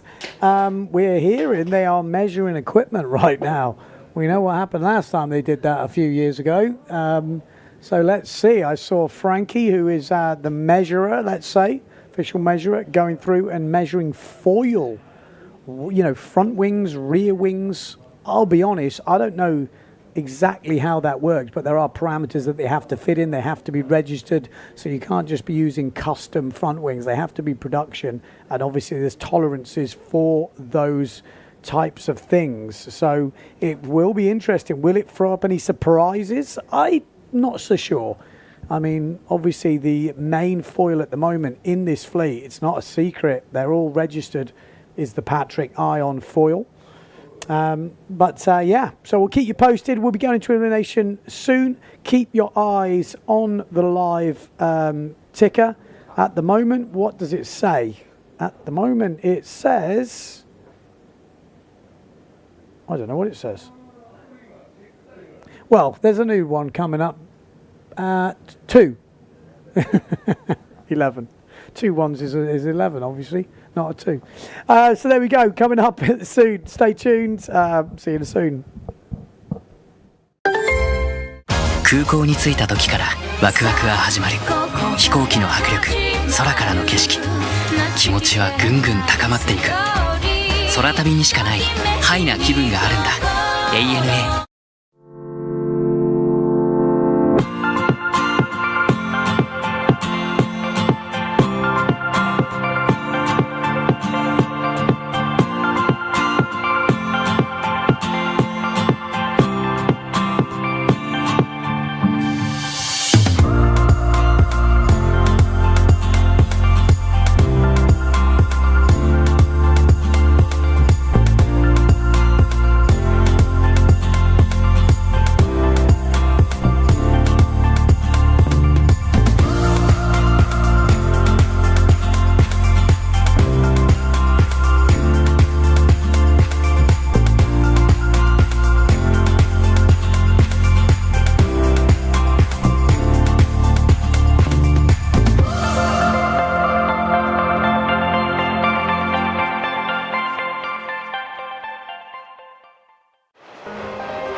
京急に乗って自由気ままな一人旅。自然の美しさに包まれた三浦の街はどこかノスタルジックでとても温かく、私に元気をくれる。こんにちは。こんにちは。お魚すごいですね。全部これ岬です。長く続くお店から新しいお店まで、美味しいものから自然に触れる体験まで溢れている。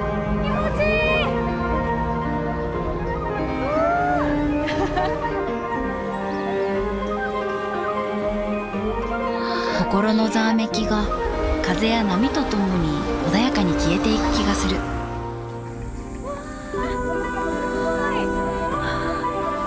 心地よい三浦半島。空港に着いた時からワクワクが始まる。飛行機の迫力、空からの景色、気持ちはぐんぐん高まっていく。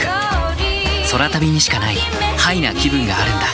ANA。Okay, we are back on, and hopefully we're in sequence, or we're going to be in sequence very soon for elimination number 3.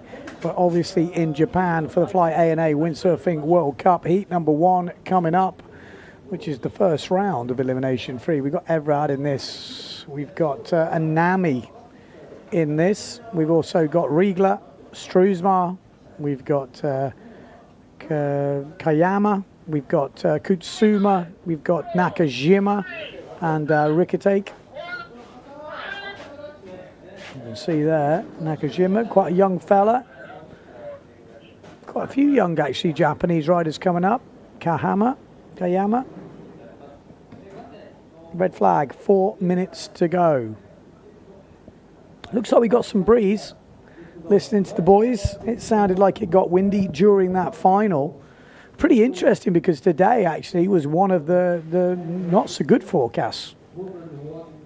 The problem is when it does drop, it's kind of over. It's not like it drops and it could come back. So once it drops, that will probably be it for the day. But you never know. We might be able to sneak in another elimination. My gut feeling says it might be a bit of a stretch to finish this third elimination, but we'll have to see. I'm just going on what we've had so far, but always here the forecast can surprise you, and that wind can stay around for a bit longer. There's Riegler, the Austrian, who's still up in Europe, or where you're watching from in the rest of the world, because it's getting a bit late, isn't it, in Europe? What we got? We got Paris, 3 o'clock in the morning. So what's that, UK 2 o'clock in the morning? Tokyo is obviously 11 o'clock. Sydney, 1 o'clock.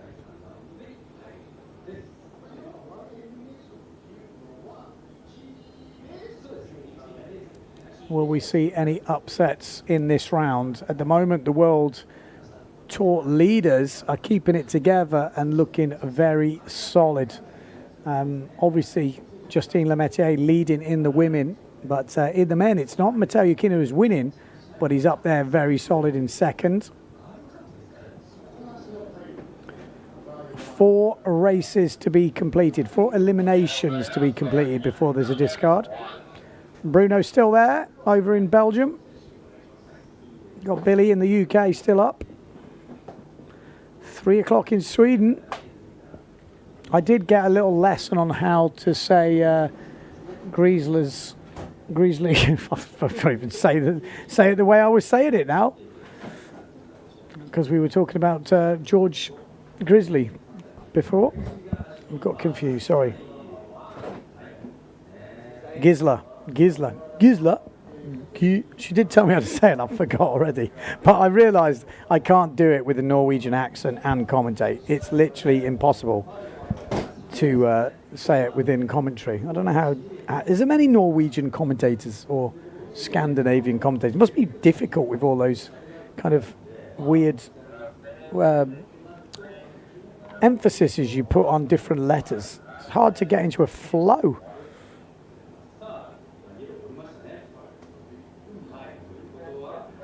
Gisler. Gisler. In English, Gisler. Anyway, we're in with the men. Here we go.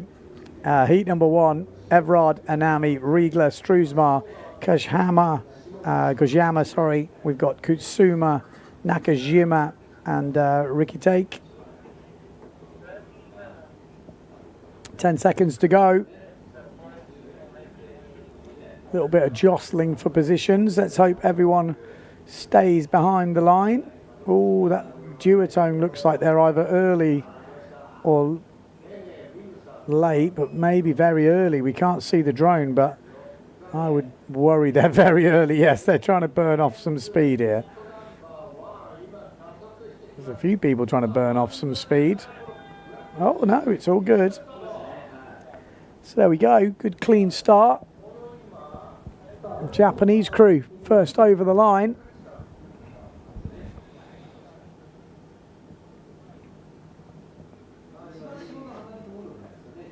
Who have we got? Difficult to see with the reflection out there, but it's got Anami on the Severn in the lead on the GPS. That looks to me like there's a GA boy in the lead, so probably Struismar. Yep, Struismar in the lead. Anami's up there. We've also got Everard as well on the Challenger. And then Riegler on the Neil Pride. So it is Struismar, Everard, Riegler, Anami, and then Japan 69, which is Nakajima on the loft. So Anami in the qualifying position at the moment. Japan 60 in 4th place. Struismar leading. Riegler in 2nd. Everard 3rd. And Anami in 4th place with Nakajima in 5th.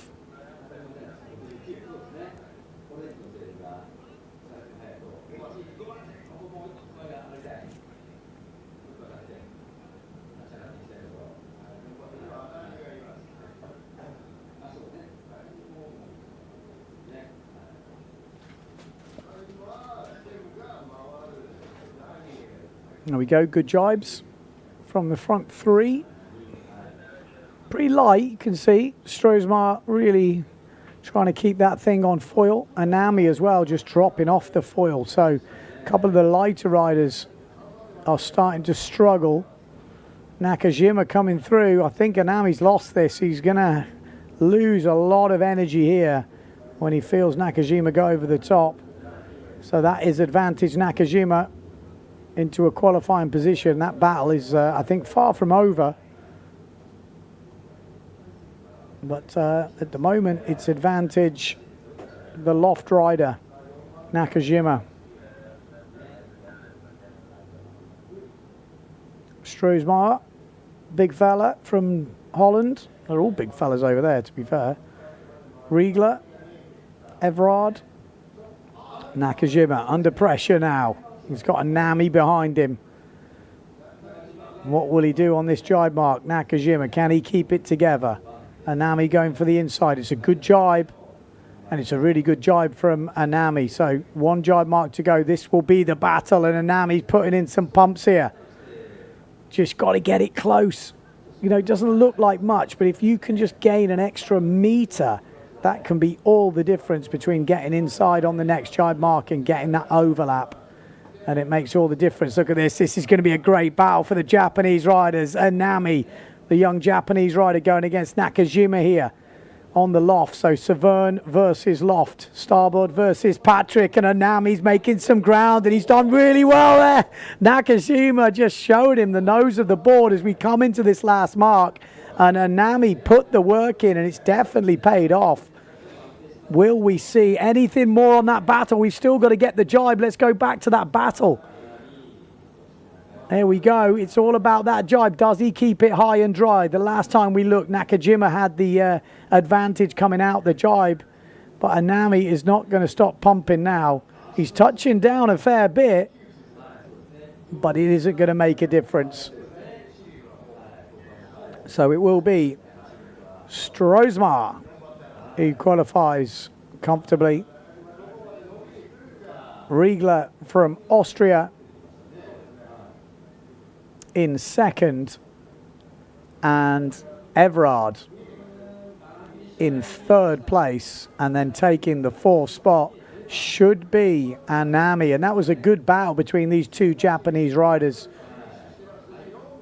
But Anami just seemed to want it a little bit more. Sometimes when you're behind, you see what you've got to do. So you really, being the leader is almost harder when you've got to defend. When you've got to attack, much easier. But a good race from the boys there.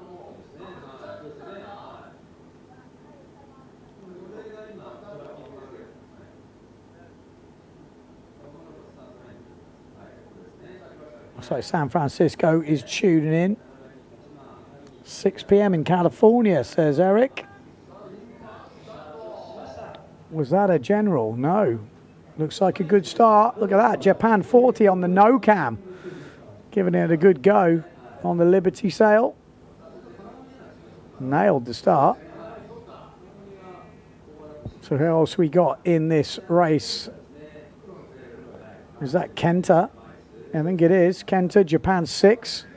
One of the top ranked Japanese riders on the 0.7. Japan 16 is Kanagami.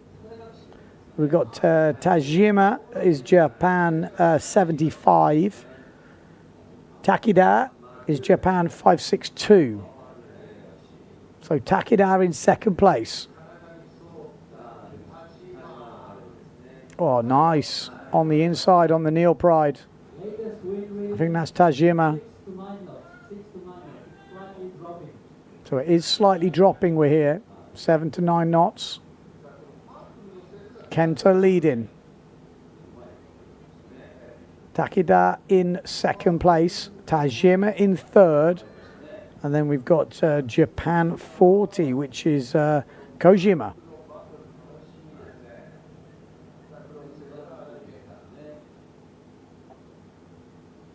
So at the moment, where is Kanagami? Japan 16. We'd expect him to be right up there. Oh, there he is. Ah, he's in fourth place. Take it back. So it is Kanagami in fourth place. Makes sense. Tajima in third. Takeda in second. And Kenta in first place. So the battle of the Japanese riders here. These guys have had some battles together. They look like they're really on the edge though, doesn't it? A lot of pumping going on.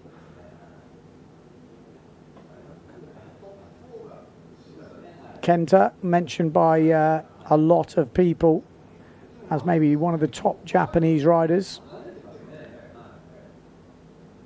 Obviously Tomizawa has had the best result in the Japanese fleet so far, making the top 16 in the last round.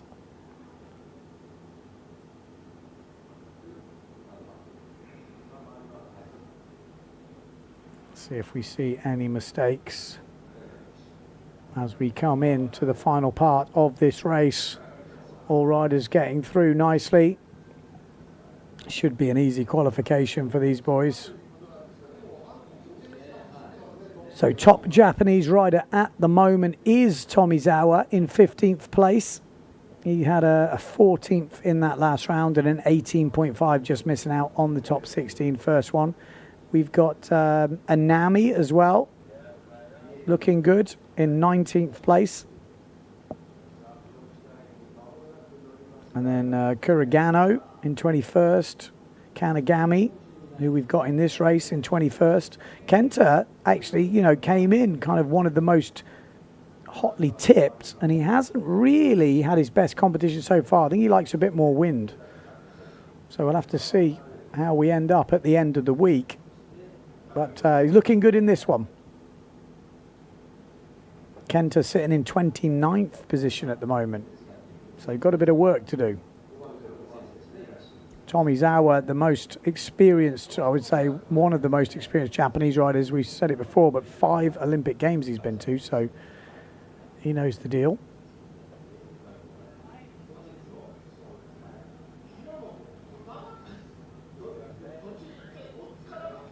But this will be a formality for these guys now as we cross the line in this Second heat of the third elimination.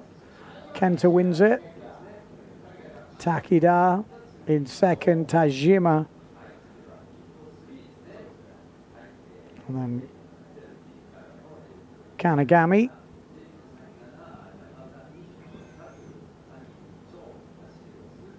And then we go up to heat number 3. We've got Kuragano in this one, Yamada. We got Yoshihiro, Kaku.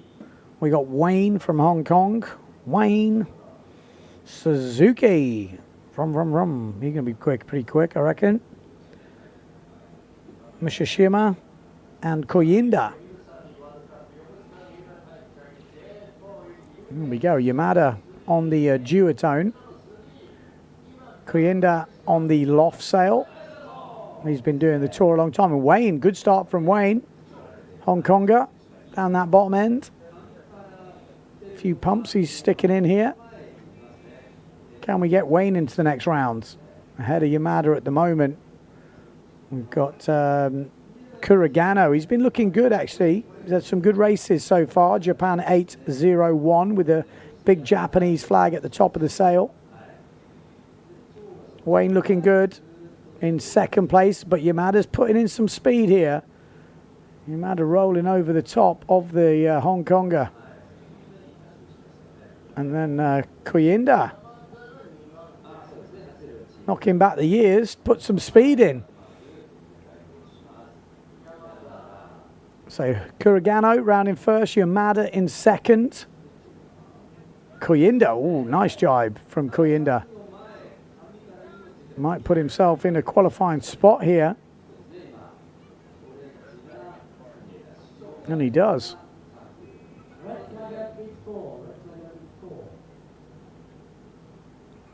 So, some light wind racing, but definitely enough to compete at the moment. And it's holding on so far as we're racking through the heats.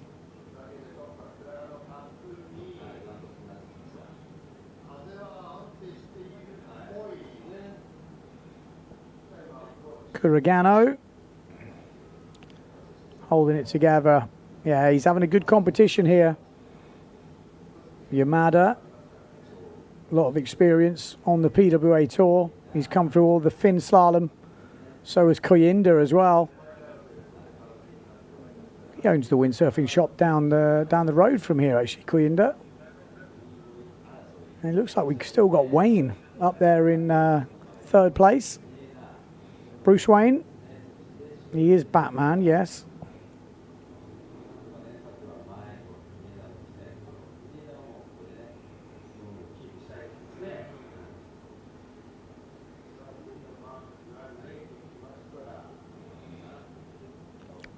Yeah, really solid racing from Kuragano so far. 2 jibe marks to go. Kuragano is the second place Japanese rider at the moment in the overalls, behind Tomizawa. Third place behind Tomizawa and Anami. Oh, another good jibe.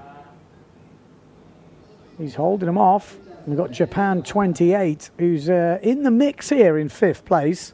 It's definitely not all over. We've got Kaku on the gun sail.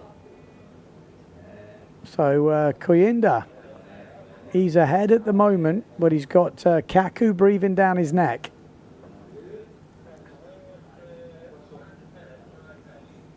One jibe mark to go. Kuragano. Seamless. Nice. Second place, Yamada. Wayne from Hong Kong and Koyinda. Needs a solid jibe here, but it's a great jibe from Koyinda under pressure. Oh, and Kaku goes down.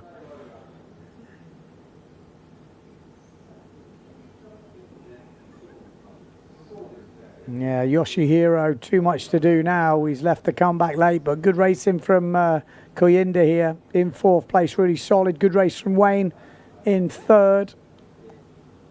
Yamada in 2nd, but there was only one winner. Kuragano Japan 8:01 will take the win in this opening round. Gets himself into the quarterfinals. He's going to go against Rakowski, Wolf, Winter and Van der Berg. So will Yamada, Wayne and Kuyenda.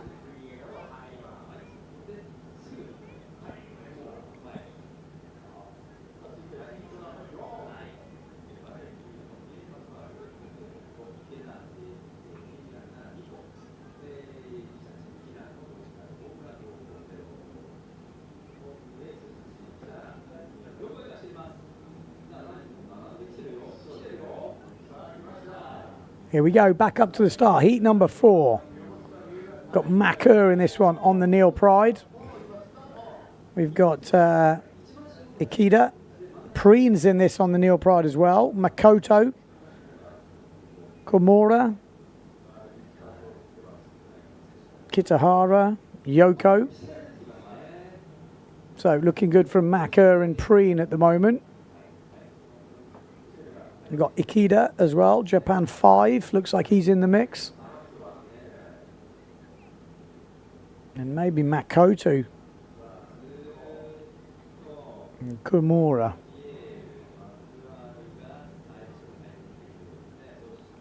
'84 is Kitahara. But Makur going safely around Preen. Safely round. We'll try and work out who's there, but Japan 5 is definitely. That's Ikeda in 3rd place. 4th place on the GPS is Inu, and then just behind him is Kitahara. So we'll try and get official confirmation of that 4th place. They've got a big Japanese flag on their sail. But it looks on the GPS like it is Inu. But out in front, Makur from France looking solid. Had a good race with Alexander Kuzan in that last round, but just missed out. That's why he's in this first round heat. Nico Preen as well, not quite having it all his own way in the foiling this year.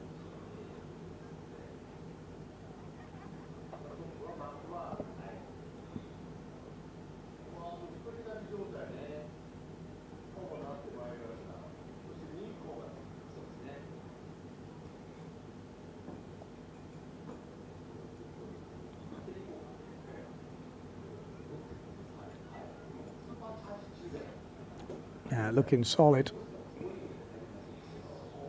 So 4th place on the GPS looks solid. Inu. Makur though leading. Preen in 2nd. Ikeda in 3rd place.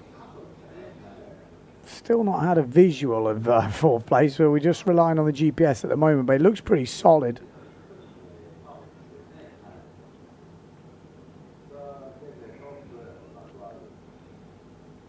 And Makur looking very solid at the moment. 1 dry mark to go. And the wind doesn't look like it's dropping. It might have dropped a little bit, but it looks stable. And it just goes to show the forecasts are never 100%. I think from here, if as long as it's from the right direction, and there's a chance of that morning breeze.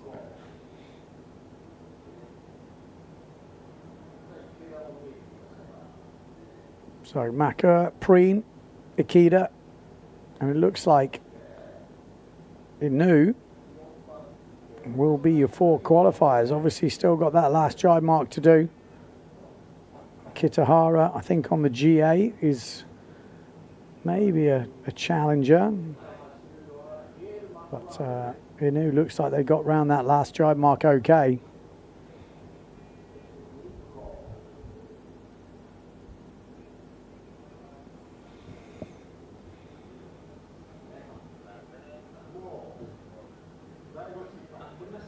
Plenty of breeze, nice, good race from the Frenchman. Maka, good race from Preen. Cruised it. Ikeda, Japan 5. And then we're thinking this is Inu.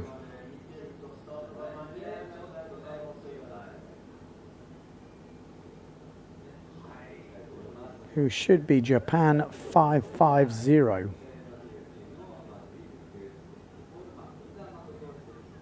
Well, my eyesight is not being able to pick that up. But we're going up to the first of the quarterfinals next. We've got Yakino, Vrieswijk, Stallman, Tomizawa, Struisma, Riegler, whoa, Everard and Anami. Not an easy quarterfinal, this. Not easy for Anami here. Whoa, great start up that middle end there. Amado Vrieswijk has found his starting boots. Struisma. Maybe that's Stallman actually. I guess we'll work it out pretty soon. But Matteo Yakino, good start down this bottom end.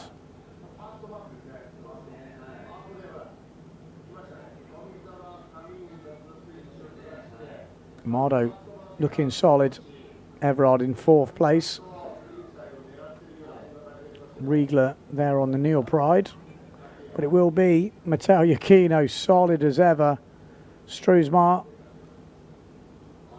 Oh, who do we lose there? What's that? No. Tomizawa's in the mix. Oh, it's Everard. Oh, a big costly mistake there from Cyril Everard, the young Belgian rider.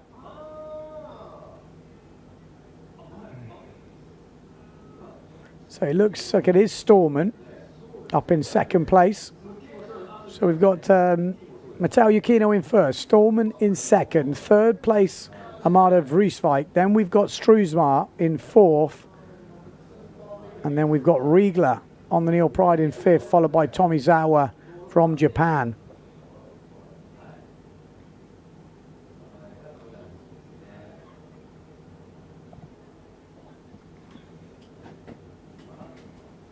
Tomizawa looking for some mistakes ahead of him. Is he going to get any? Riegler and Struisma. At the moment, Struisma in 4th. Riegler's going to have to push to get into that, and that could cause some sort of coming together. Maybe Tomizawa could take advantage of that, but he's going to need those two to have that mistake. But Matteo Yakino looks solid as ever.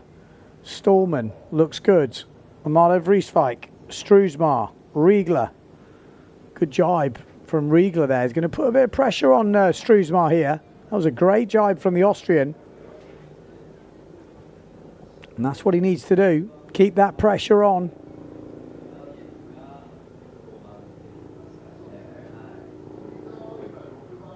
Last jibe mark coming up. There's going to be one more chance for the Austrian. If he could do a similar jibe, he would put pressure on.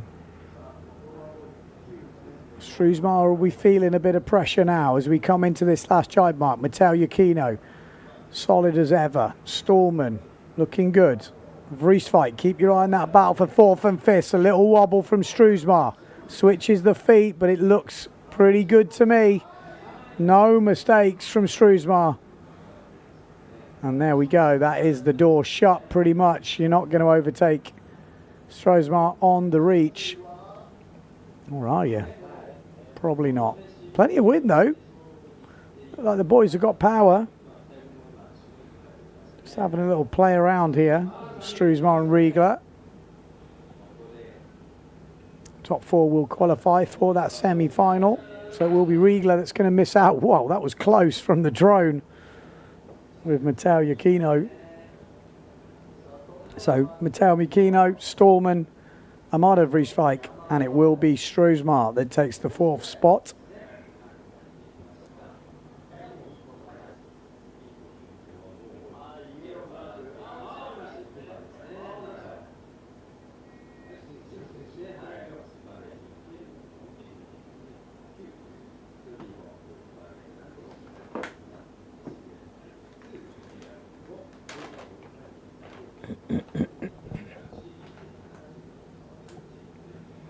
Wow, that's a big boat in the background. Okay, next up.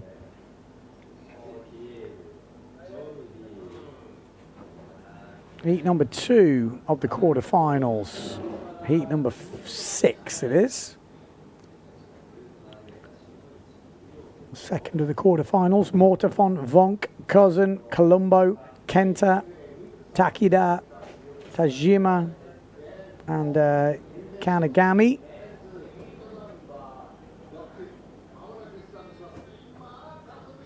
Will we have a good start? They're all pumping, so I'd imagine so. Means usually they're further behind the line. Good start down this bottom end from Kanagami. But you can see the power of Pierre Mortafon and Jordi Vonk just pushing up the front end of that fleet. A little wobble there from one of the Japanese riders on the Severn. Bit of a gust coming through. We've got Tajima on the Neil Pride, Kenta on the 0.7. Big battle going on with the Japanese riders. Obviously, you want to be the highest placed overall Japanese rider at the end of the week. Mortafon, Vonk. 2 Patrick riders. Oh, Tajima going down on the Neil Pride. Kenta coming through. Oosh. Did well to stay out of trouble there, Kenta. So yeah, Pierre Mortafon, Jordi Vonk, Colombo, Cousin, both the Patrick riders up there, and then Japan 16. Which is obviously Kanagami with that good start, keeping himself in the mix. Takida, 5.62, and Kenta, Japan 6. Looks like we're going to have a good battle here. Kenta looking for the inside here of Kanagami. Oh, not a good jibe from Kanagami. Goes for the full 360. They've both gone down. Kenta goes down on the outside. There was obviously a strange gust there, but it will be Kanagami that comes through. Japan 16. That was Takida and Kenta that goes down. Oh, he got some weird gusts as he tried. Well, he actually just tried to avoid him. Oh, I'll be absolutely gutted with that. Good news for Kanagami fans.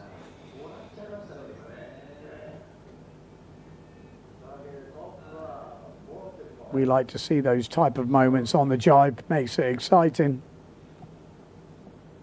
We don't usually get that with those top PWA riders at the moment. Obviously what we used to get. Now the equipment is all settled in. They're dialed in. And yeah, in these type of conditions with no swell and light winds, you see the less and less crashes from the top guys. It's actually a bit of a shame in terms of racing, because you know, before you were like, oh my God, something could happen at any moment.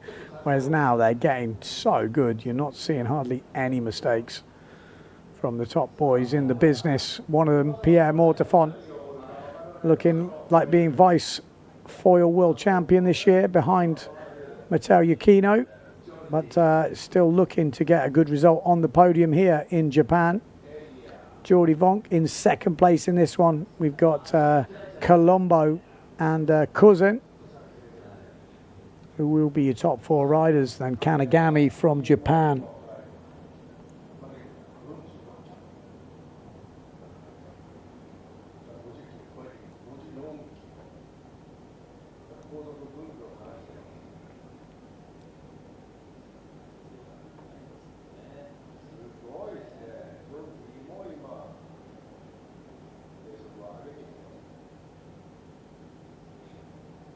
There we go. Safely through to the semi-finals, Pierre Mortafon, Jordi Vonk, Colombo, and Cousin.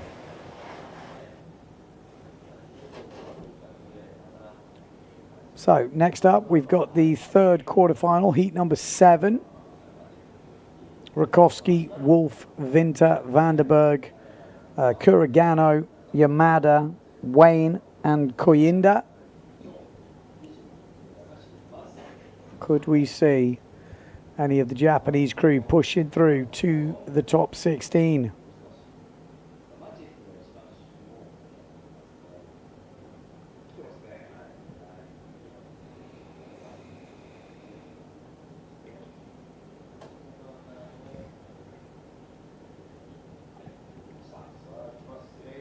Here we go. There's Bob Vanderberg on the black sail.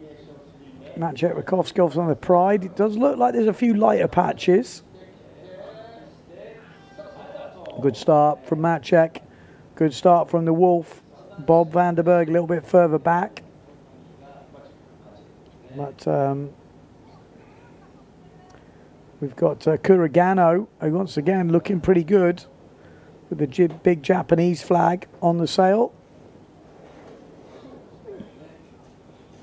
Vinter in the mix as well on the Patrick. Could Kuragano cause an upset here?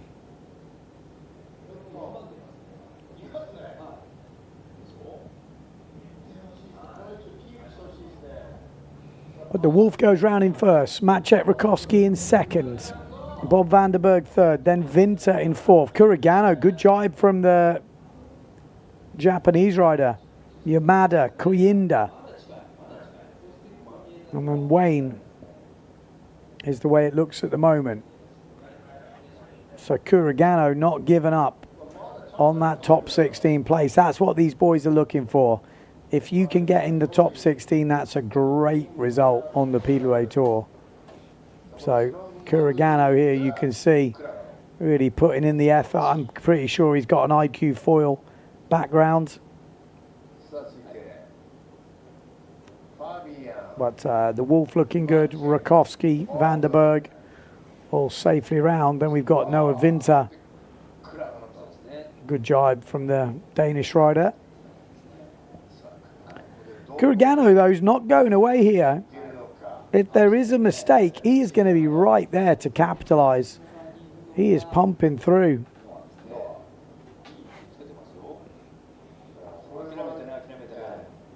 He's using this maybe as training, putting down the pumping reps.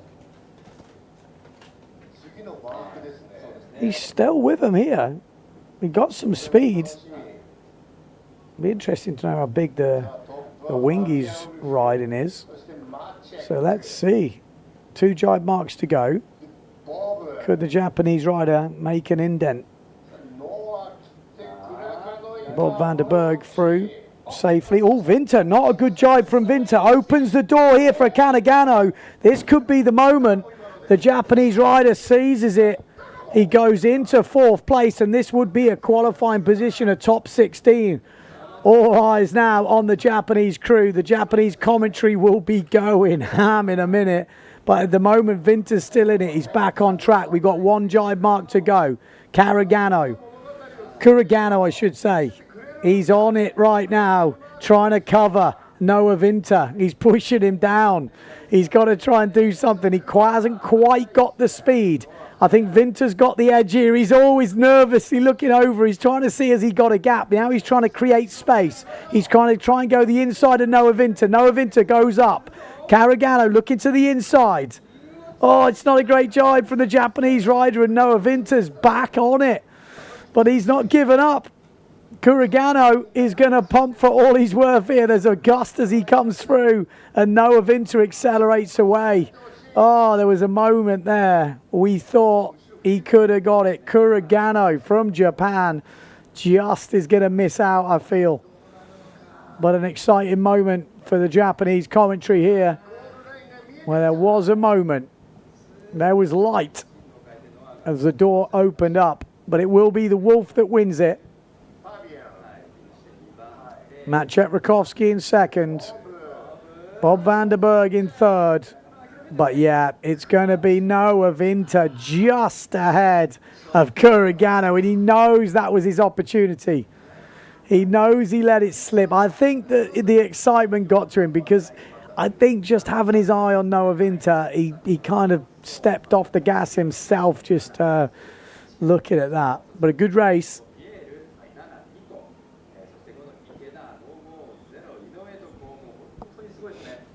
Like I say, that's the goal for these boys. You get in the top 16, it's a good result. Next up, we've got the last of the quarterfinals, heat number 8. We've got Johan So in this. We've got Hooper in this. We've got Mattis, Sukas, Makur, Preen, Ikiada, and Inu. Not easy. Could we see a big name going out? I think we will. Boom, there we go. Good start from Mattis on the G8. A little bit lower start from Johan. We've got Sukas on the Challenger right up that top end. Showing some good speed here over the top of the Pride boys. Makur and Preen. And obviously we've got Hooper on the Patrick, the red one in the middle of the pack. But Mattis at the moment holding with Johan So.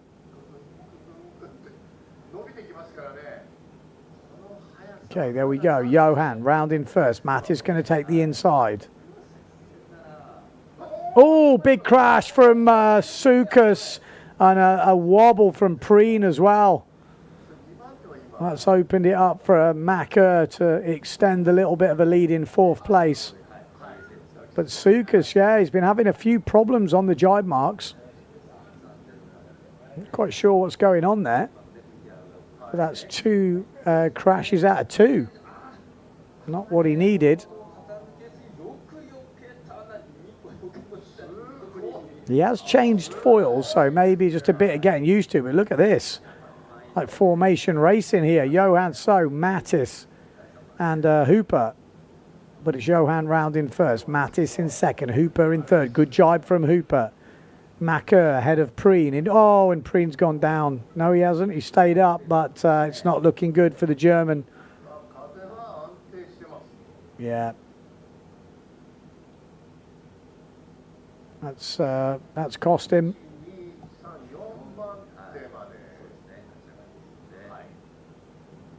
So it looks like we might finish this 3rd elimination, and that means we will probably get 4 eliminations at least in this competition, which means the discard will come in because the wind forecast for tomorrow is good. But we're racking through them now. Johan, safe. Mattis, looking good. Hooper, Makur, all really solid at the moment. Preen looks like there's going to be too much to do. Even a mistake from Makur. He's got a lot of time to recover. But Johan just looks absolute ice, doesn't he?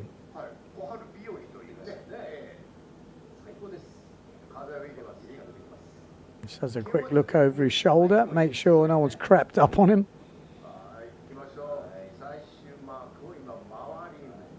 So Johan safe, Mattis, Hooper safe. Makur, what's he got? Is he going to give some drama? No, I wouldn't have thought so. Looking at that, looked like he was still on the foil. No one's catching him from there.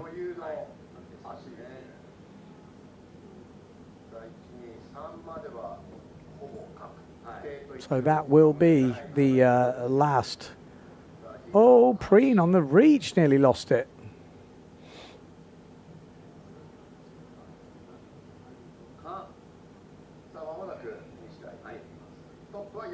There we go. Johan So, Mattis, Hooper, Makur. I mean, Preen, to be fair, wasn't far behind in the end after what? That jibe in a few moments. So, but too little, too late.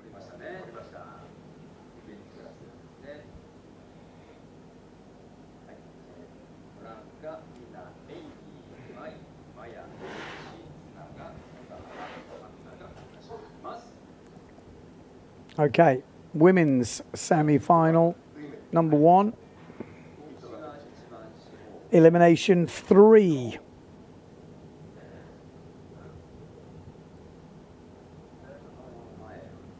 Alabao, Erzin, Bright, Davico, Griesler.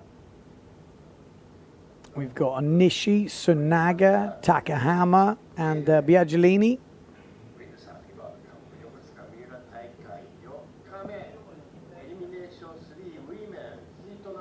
That is the way it is looking.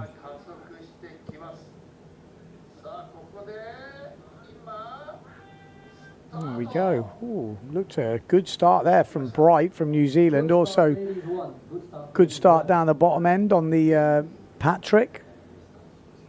Maybe from Davico. Also, Greaser as well. So Grizzler. Guys, Gisler. My best Norwegian. Luckily there's no Norwegians up at this time to give me grief. Well, Davico looking good. Gisler looking good. Bright looking good. That's 3 riders there. But where is Alabao on the Severn? Not in the top few at the moment. So Davico, Gisler, Bright. Looks like it might be Alabao in 4th place now, yeah. 4th place, but Erzin, that's the big one. We've got Alabao and Erzin not in, well, Erzin not in the top 4, which means Blanca Alabao has got Erzin behind her. She's going to have to defend that 4th place or catch up a few more places. So Davico is the one who's really, I mean, she was in the runners-up final in the first elimination. Came back strong. Oh, big crash from Sunaga, I think that was there on the loft. This is going to be a good fight. You can see the top 4 women are pushing hard here. But Davico showing some good speed. She'll be gutted she didn't make, but a discard would do her all the world of good. Gisler, Bright, Alabao, Erzin. Some work to do. Has she got what it takes to get back into that top 4? Oh, just getting a bit high. Sunaga, she's had a few crashes this week. The Japanese rider showed some good speed, but the consistency not there at the moment.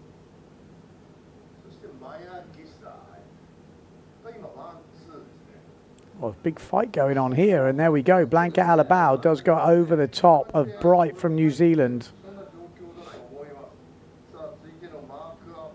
As we're coming into the penultimate mark, Davico in 1st, Gisler in 2nd place. Then we've got Blanca Alabao, Bright, Erzin, good jibe. Oh, a really good jibe from Bright as well, putting the pressure on Blanca Alabao.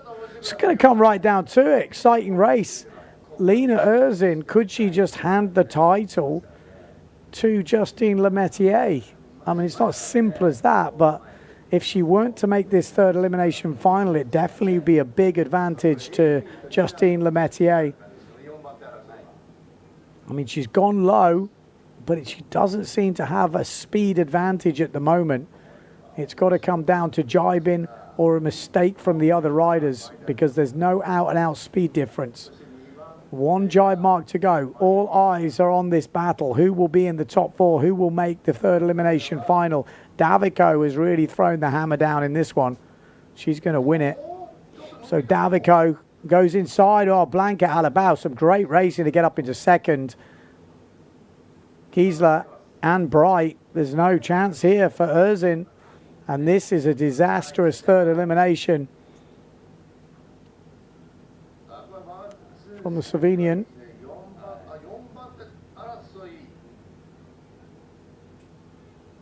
Oh, she's going to be... it's not been a good day so far for Lena Erzin. Came into this competition in world title contention. She's still there, don't get me wrong. We've still got races to go, but it's not going as well as it could have been going.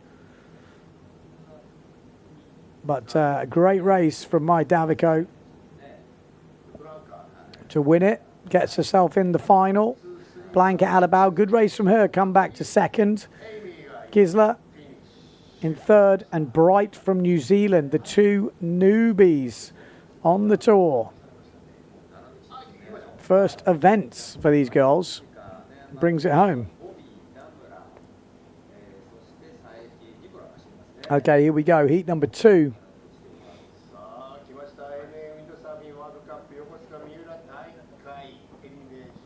Just goes to show you've got to be on that start. Very similar speeds out there. Here we go, it's a good start. Kurt Demir down this bottom end. Good start from Justine Lemaitre. Marion Mortefon finding her racing boots again. I think she's going to get stronger by race by race. Up that top end, we've got Nijima from Japan. She showed some really good speed in the last elimination. You know, holding off Gisela, who has already proved she can do well in the finals. So I think it's a good indication of the skill set. So Lemaitre round safely. Marion Mortefon, Nijima, Anayama. Oh, Anayama just getting that wrong. And Kurt Demir from Turkey coming through into 4th place.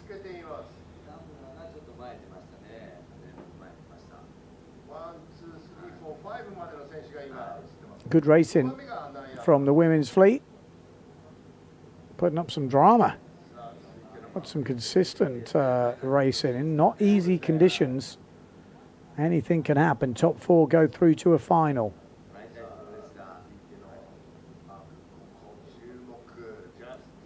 Najima right up there in the mix here. Kurt Demir from Turkey in the qualifying spots at the moment, but Lemaitre leading.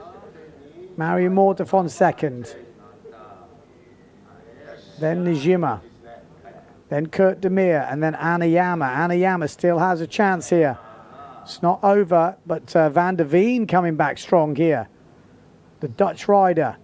Oh, and Kurt Demir has not had a good jibe, and Anayama goes up into 4th spot. But Van der Veen is looking hungry right now.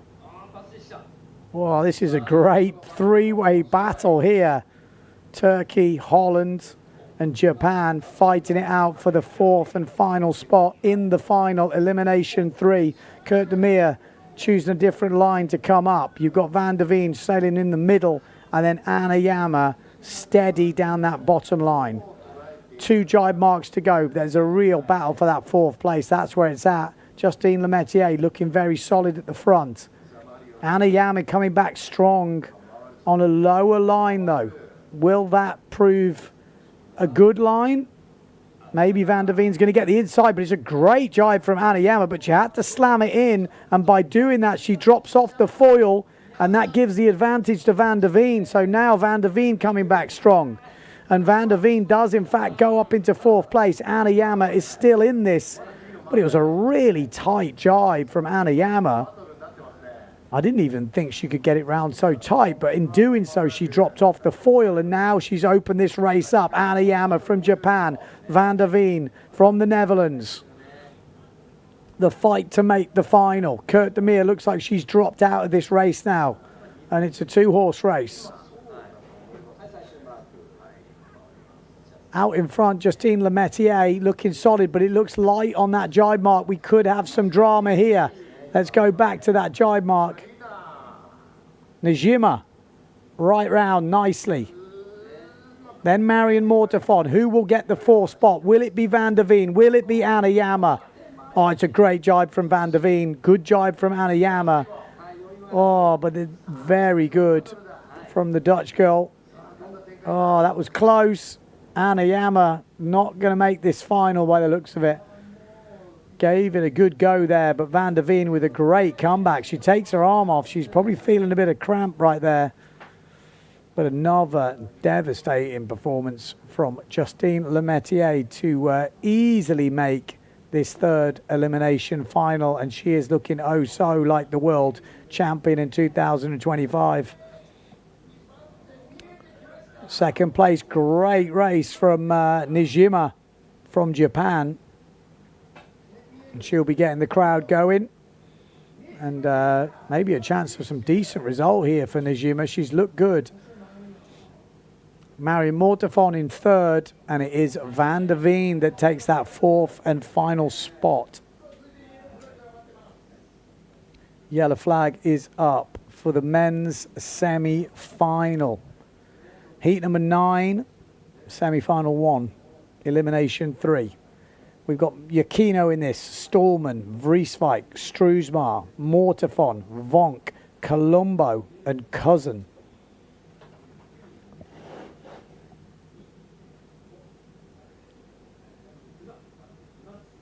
So less than 2 minutes to go.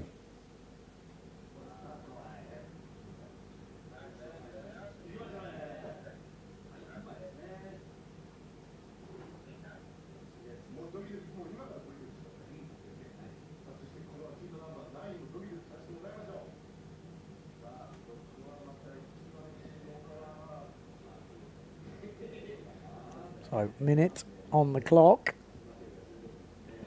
Will we see an upset? We haven't seen one yet. It's been pretty much to the form book. Is it getting lighter? That's the question. They look like they're foiling pretty easily.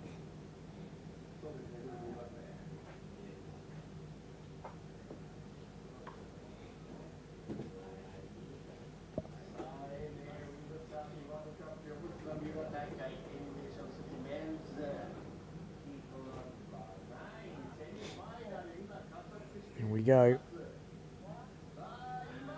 Oh, it's a great start up that top end. Oh, not a great start from Matteo Yakino. Pierre Mordefon sailing straight over the top of him. Yeah, he's looking, I say deep. He's not looking deep, but it's not his best start, Matteo Yakino. Maybe under a bit of pressure here. But we know how fast he is. He's going to come back strong. But in the middle of that pack, we've got Stallman on the GA. Ah, no, Matteo Yakino is definitely still in this. Pierre Mortefon, though, looking stronger and stronger heat by heat. And Matteo Yakino is getting mixed up with the pack here, which is always dangerous, especially in these lighter winds. Anything can happen. Pumps his way through. Look at the pack behind. It is full chocker in there. He was good to get ahead of that lot. Amado Vrieswijk in a bit of trouble at the moment. Outside the top 4 once again. We've got Pierre Mortefon and Scotty Stallman up in the lead. Scotty's been going quicker and quicker heat by heat. Got Struismar in that, just ahead of Amado Vrieswijk. Also got Jordi Vonk in the mix. All 3 of those guys are in that battle for 4th place, but at the moment it is Colombo on the Patrick that's there. So it's Scotty Stallman in first, Mortefon in second, Yakino in third. Then we've got Colombo, Vonk, Struismar and Amado Vrieswijk. Vrieswijk just touching down with the nose there. This could be a real hell of a battle for 4th place. Colombo in 4th at the moment, and I would imagine those big boys might have a little bit of a speed advantage. Doesn't look it at the moment, but that's the race right now. Colombo in 4th, Vonk in 5th, and Amado Vrieswijk in 6th place. But Colombo looking pretty solid. Out in front, Stallman. He's found his speed. Leading ahead of the 2 big guns, Pierre Mortefon, Matteo Yakino. Struismar, where's he coming from? On the inside, yes. Struismar inside, Vonk. Vonk goes round the outside. Oh, he tries to get inside. Lifts up the foil. Good night, Mr. Vonk. Amado comes through. Struismar's down. Those 2 just having a fight and taking each other out pretty much. That's what we want to see, close racing like that. That's what throws up all these interesting battles. But Amado Vrieswijk now has got surely too much to do. Colombo is tried and tested. IQ foiler, you know, course racer, slalom racer. He's done everything. He just needs to do what he's doing now and make sure he nails this jibe. And he is in the final, no doubt about it. Amato's got too much distance between them. But Stallman, what a race from him. Make this final. There we go. Colombo just needs to stay on it. Ooh, a little moment, but very solid. Few more pumps. Yeah, it's over. Amato Vrieswijk's a horrible position to be in when you're just too far back. You know there's nothing you can do to pile on pressure. You're just waiting for a mistake, and when it doesn't happen, you cannot do anything about it. So Stallman will make it into Elimination 3 final in a really good performance. That'll give him a lot of confidence. He's going just over 53 kilometers an hour.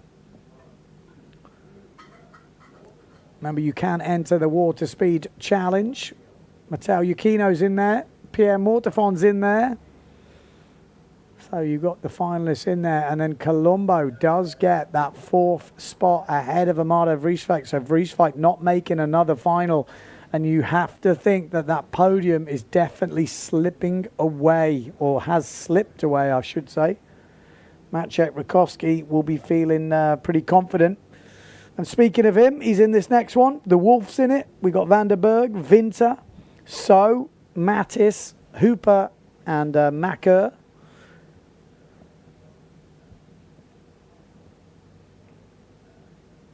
Got a few Frenchies in this. 3 French, 2 Danes, a German, a Pole, and a Dutchie.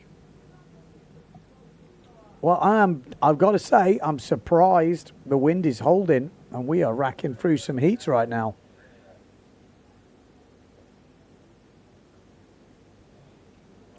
Barbara Kendall in the chat.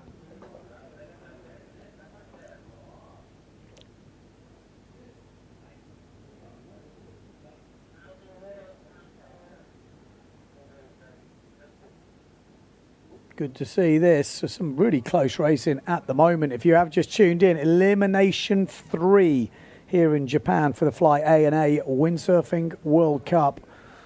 And we are down to the 2nd semi-final in the men. There's been some close racing, some light winds.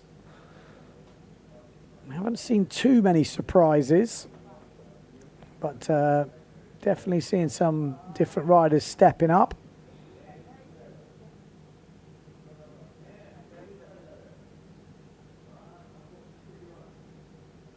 Here we go. Let's see if we can work out where everyone is. Oh, there's a few people tussling, maybe a few early people here. Oh, that's Black Point 7. Look close, but it looks like a good start. Is that Bob van der Berg? I think it is. Bob van der Berg with a great start in the end. Maciej Rakowski also with a good start. Johan So a little bit further back. And then there's a big fight for 4th place right now. Winter's probably in there. We've got, obviously, Johan So is in the mix, but he looks like he's comfortable in 3rd. We've got Hooper in there, Macker, the Wolf. But it will be Bob van der Berg. He's realised you need a good start. I've got the speed. What am I doing? Nails the start. Goes round the first mark in 1st place. So Bob van der Berg. Then Maciej Rakowski. Then Johan So. Then the Wolf. It's the deepest we've seen Johan actually be at the moment. He's got a lower line. This might not be a good line. Wow. Could we see Johan So not making the final? I don't think anyone would have called that, but I tell you what, it's not going to be a foregone conclusion this race. You can see there, that's William Hooper, the Wolf, Maciej Rakowski, although Johan So is picking up ground down this bottom end. Could he even go through in 1st place if he can find an overlap here? He might have got one. He has got one. Of course he has. Johan So goes into the lead. Went round in 3rd, up into 1st place. We haven't seen that from nearly any other rider in out-and-out speed battle there. Johan So, what a line. Bob van der Berg in second, Matt Chetrakowski in third, the Wolf in fourth, and then Hooper in fifth place. Will we see any more position changes? But that just goes to show this guy has got a little extra speed. We haven't seen that literally in any other heat where an out-and-out speed run in this type of conditions has made that much difference. Wow. Bob van der Berg probably thinking, what the hell's happening? This is to make the final, though. This would be a great result for the Dutchman. Johan So pumps his way around. Bob van der Berg, Matt Chetrakowski, the Wolf. Looks like he's a little under. So is Hooper. There's going to be a good battle here for fourth between Hooper and the Wolf. You can see the wind is dropping. It has just turned 5 minutes past 12, and this is usually when the wind starts to go a little bit funky. We could see some interesting stuff at this last jibe mark. This is the second semi-final. To get to the final, Elimination 3. This is a big result. Can Hooper find something? Will he get a mistake that he can capitalize on?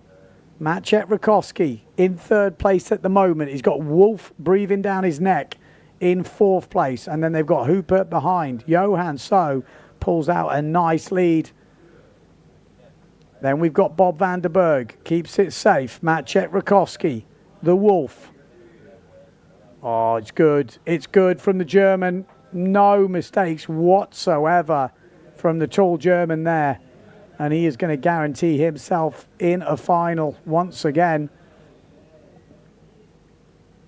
Matt Chetrakowski's been very consistent at this competition so far as well. Steady Eddie. But Johan So went round that first mark in third place. Round the second mark in first with that low line. Impressive to see that. So Johan will make the third final in a row. Could he get his third bullet in a row? Bob van der Berg, great race from Bob. Matt Chetrakowski in third, and then the Wolf, really nice racing from the German as well to stay ahead of Hooper, who's not an easy customer. And then we've got Winter coming through. Not sure what happened to Mattis in that. Yellow flag is up for women's runners-up final.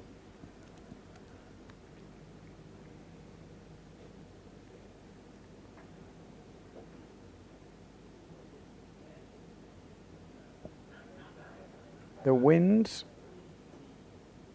looks lighter, doesn't it? It really does. But we're still going.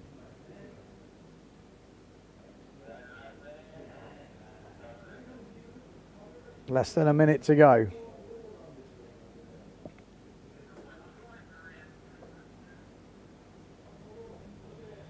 Here we go. This is who's coming up in the runners-up final for the women. We've got, well, there we go. It did look, didn't it? It really did look light. They are at the business end of this elimination now, so they don't want to ruin a solid elimination just to push through in less than ideal conditions. So we'll have to keep an eye on this. But it looks like it has took a turn for the worst. Local knowledge is 9 to 12 local time is the window. After that, the wind usually from the locals is say it takes a kind of goes a bit funky. And that is what we're seeing. We've seen it on the other days as well. So we've got a good forecast for tomorrow. Good to get all the way through this third elimination. Again, I'm not talking as if that's it. We don't know. But if I was a betting man, which I am, I might put a few quid on it. Now, that might be it. Which would mean a very exciting day tomorrow because we could bang out possibly 3 results to go with the already 2 ones we've had, which will bring us in a discard. And yeah,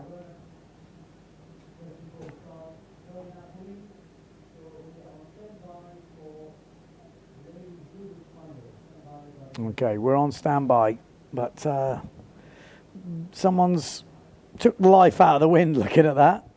It has just vacuumed. The postponement flag's even having a little, oh, he's having a moment. It's looking like it lost all life there, but it's just sprung back into life. I think maybe we could take some commercials. So maybe we would take a quick ad break, and then as soon as we get any action, we can come straight back to bring you the live commentary.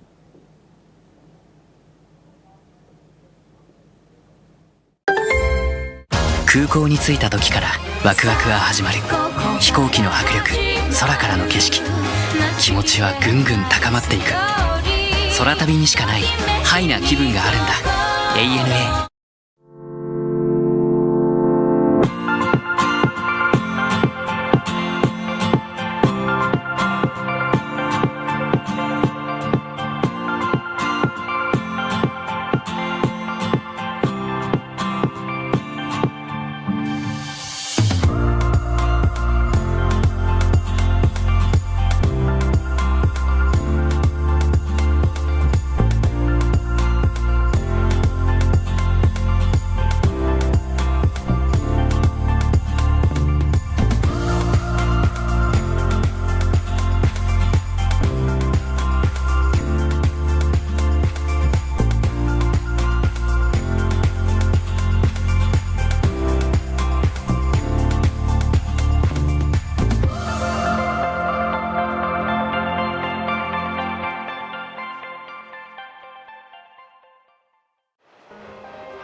穏やかな風とともに揺られて京急に乗って自由気ままな一人旅。自然の美しさに包まれた三浦の街はどこかノスタルジックでとても温かく、私に元気をくれる。こんにちは。こんにちは。お魚すごいですね。全部これ三崎の魚。長く続くお店から新しいお店まで、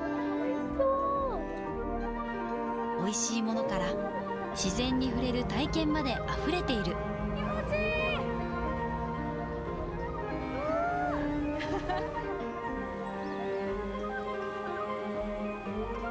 心のざわめきが風や波とともに穏やかに消えていく気がする。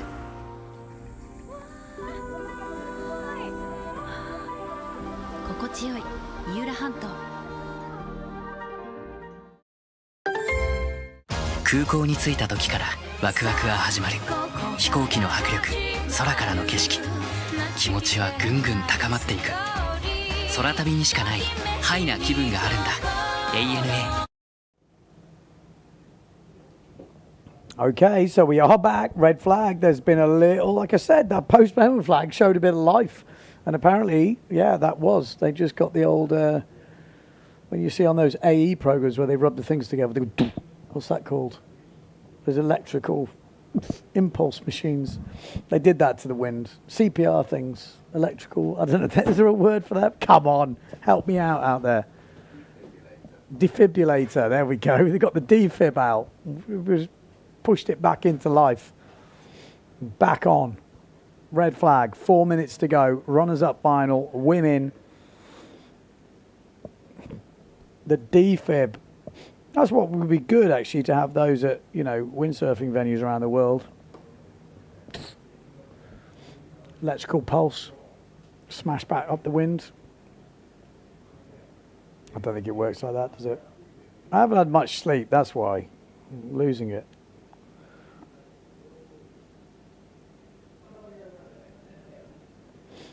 Alrighty, here we go. Runners up final.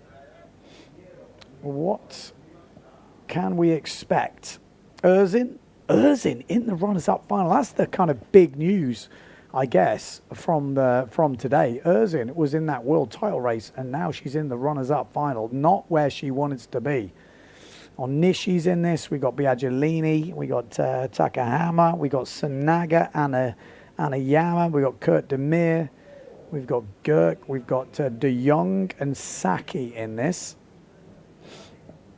So we've got some young talent coming through. It doesn't look windy though, I'll be honest. It doesn't look particularly windy. That flag is not... Oh, yeah, this is back up again. There's definitely some big holes in the wind, so, yeah. Let's see.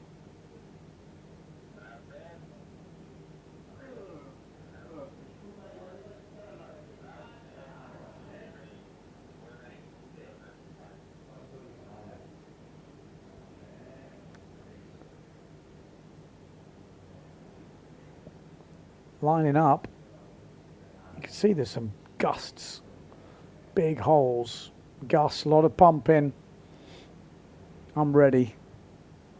I'm ready for whatever will happen here. But we are getting to that bit of the day where it gets very difficult. And it will make for some interesting racing, that's for sure, because you see some big shifts at this time of the day. So big lifts coming down the first reach, big headers. You don't particularly want to put yourself right out on a limb. But you've got to think Erzin's got to be hotly tipped to take a win here in this runners-up final. And there we go. That is a start. And that looks okay, doesn't it? Looks good.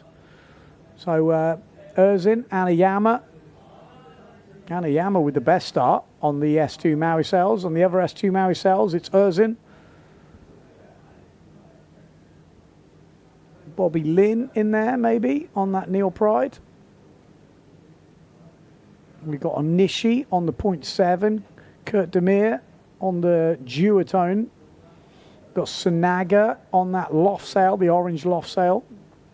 But out in front, it is Lena Erzin. Just ahead of Anayama from Japan. Let's hope the wind just can stay around just to finish this elimination. But it is Lena Erzin, solidly round in first place. Anayama just touching down. She has a really tight arc on her jibes.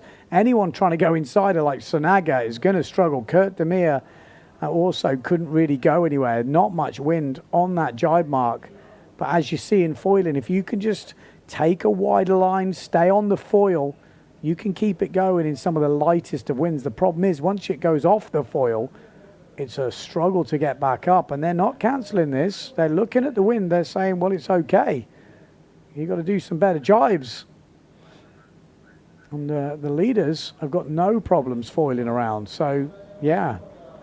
If you're waiting around for it to get cancelled, don't. Anayama back on foil. Lena Erzin up in the lead. Very solid from the, second in the tour rankings coming into this heat, second in the first event of the year.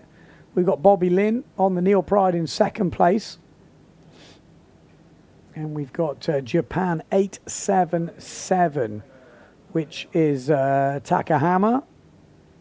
And then we've got Anayama. So these two Japanese riders fighting it out. I'd say advantage to Anayama. Psychologically, they've probably raced together quite a bit. Anayama will be the higher seed here. Looks like a young rider. Takahama. Looks very light, so she's got a few years to go, get the experience. Usually, I think that's the junior board, is it the white, the starboard? But looking solid at the front from Erzin, making easy work of this runners-up final. I mean, realistically, she shouldn't be in there, but didn't get the good start on the last one. And some of the new girls, the IQ foil girls. Bright was one of them. Geyser, I think, as well. Showing some good skills to push her outside the top four and not make that final. And caused her all sorts of problems in the overall title race. Oh, Sunaga coming back strong here against Takahama.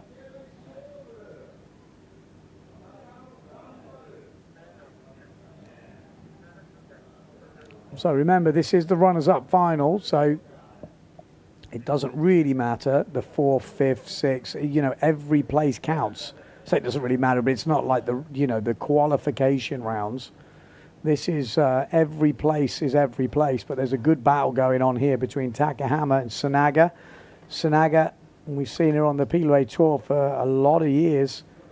Obviously used to do the Finn slalom quite a lot, but one thing's for sure, Lena Erzin will win this runners-up final elimination number 3 in a very dominant performance there.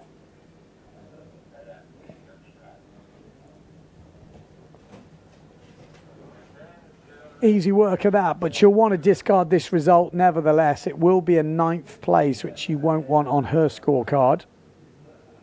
She's had a 2nd, I think, and a 3rd so far. And then this will be a 9th.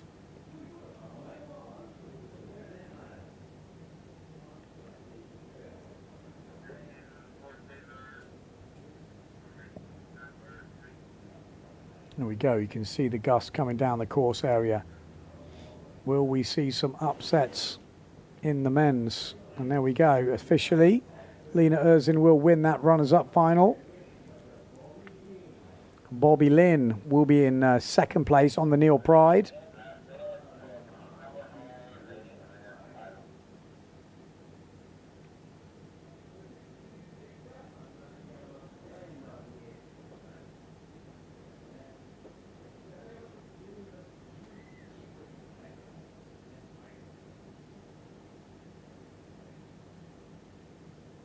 That's Anayama, Sanaga, Takahama. Okay, 30 seconds as we go back up to the start of the women's final. Here we go. Who is going to get this one? Justine Lemaitre, 2 wins out of 2 so far, going for the 3rd. Could we see Gisela from Norway? Could we see Bright from New Zealand push through? Could Marion Mortefon? Oh, it's a pretty early start, I look like. But no, it's clean. I thought Bright might be over there. Oh, it is a general recall. Oh, dear. Oh, dear. I have a feeling we might have just lost the Kiwi. The New Zealander, I feel, has jumped the gun there. Was it anyone else? We'll try and get a replay of that start to see if we can have a look, but it looks like Bright might have just gone a little bit early.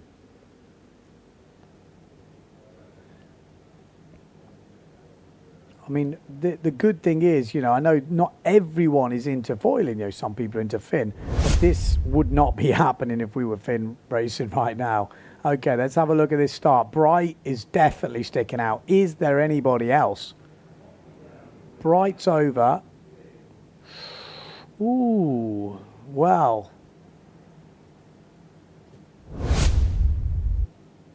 There was maybe Najima, maybe? Let me just confirm.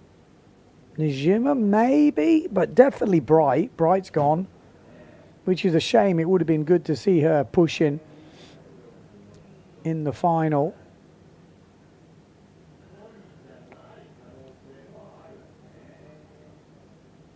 Well, we'll wait for confirmation. But, yeah, the New Zealander is gone. She gone. She gone.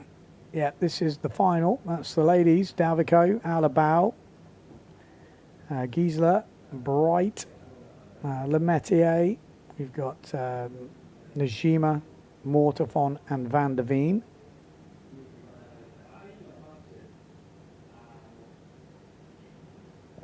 Any confirmation? Not yet. They're still looking, because if Bright's over, I don't think that's the problem. I think, is there anyone else? They are obviously looking at the video, because Alabao down this bottom end. There was also Najima, I think, on the Severn up the top end, which was also close. So I think they're probably just making sure.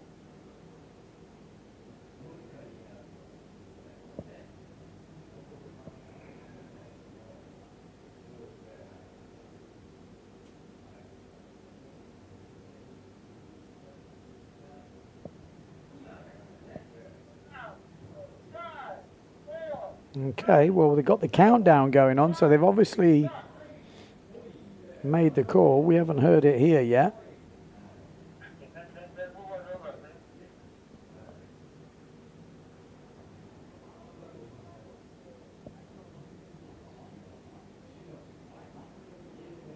Got radio silence right now.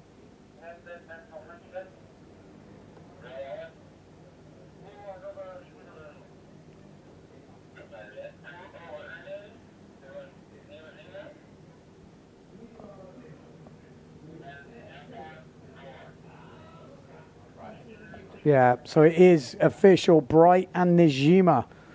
So Japan 4 and New Zealand 15 were over the line too early. Yeah, we could kind of see that up that boat end. There was a risk of maybe out of bow down this bottom end, but she would have been well and truly covered and impossible. I mean, I think she was on the line, to be fair. But I think it would have been impossible to call her anyway. She would have been behind everyone. So, makes it a little bit easier now. 2 riders missing. 6 riders left in. Wind is dropping.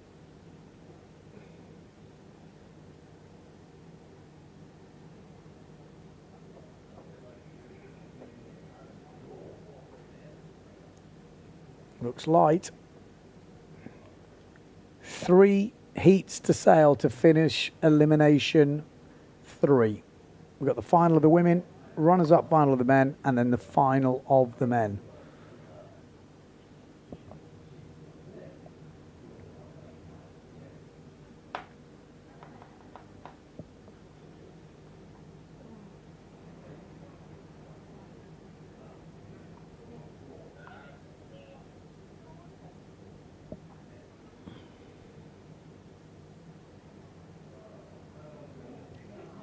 Anyone want to make some predictions? That's a big boat, isn't it?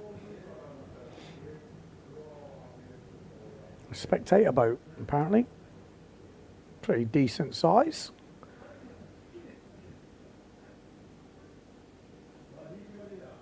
Yep, just looking in the comments. Yeah, this is Elimination 3. Elimination 2 is already done.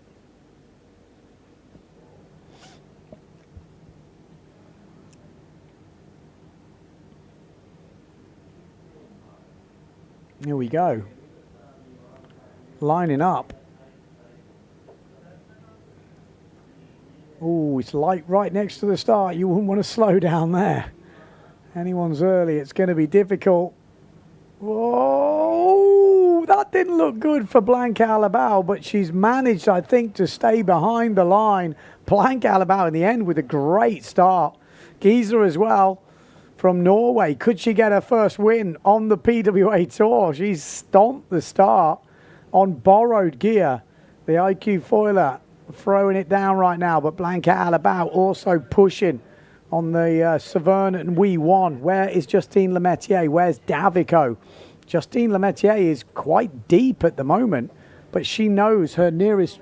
Oh, it's been a general recall. Oh, well, that is... Blanca Alabao, I would say. We'll have to have a replay, but that looked, for me, like Blanca was close on the first one, but I think she was over on the second one. Look, you know at this point, you're thinking, oh, you pray, and she's gone. She gone. She gone. Bye-bye. See you later. I think the Norwegian is safe there, looking at that. We'll have to, it's close, but definitely Blanca. Oh, she didn't need that. She was on course. She was on course there. Not with this little amount of eliminations. Mistakes like that could be very costly. We'll wait for official confirmation. But they are dropping like flies in the women's fleet.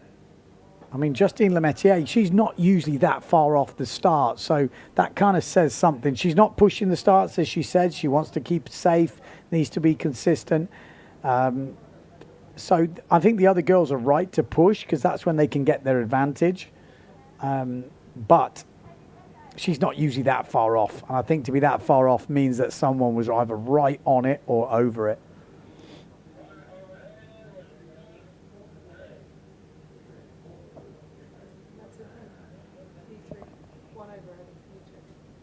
Okay, so it is Blanca Alabao who is over the line early.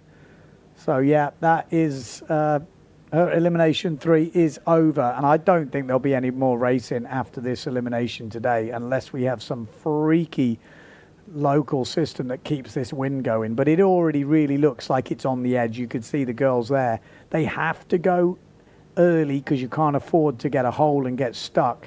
And obviously when you go early, then you risk being over the line early, and that's what's happening now. We've got super light winds. They can't afford to stop because there's not enough wind to get them back on the foil quick enough. So it's a catch-22. You know, you've got to risk it a little bit, but it's difficult. I think we'll hear that in the interviews. I wouldn't be surprised. It's a very tricky position to be in.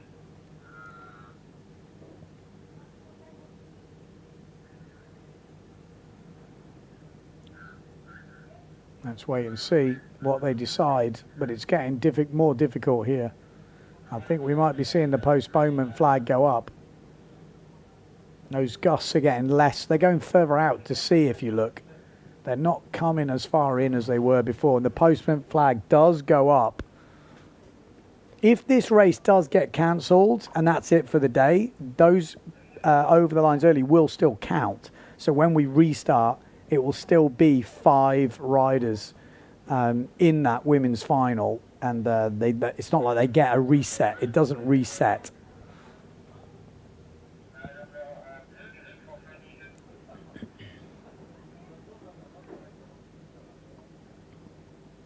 I mean, the good thing is with these type of thermal winds, at least you know where you stand. When this wind drops, you know, it's never 100% guaranteed because you know what's going to happen, but 99% sure that that will be it for the day because of the way it works. So at least, you know, you're not on hold. You can basically go, reset, get yourself ready for the next day. And there is, you know, obviously plenty of time to do that.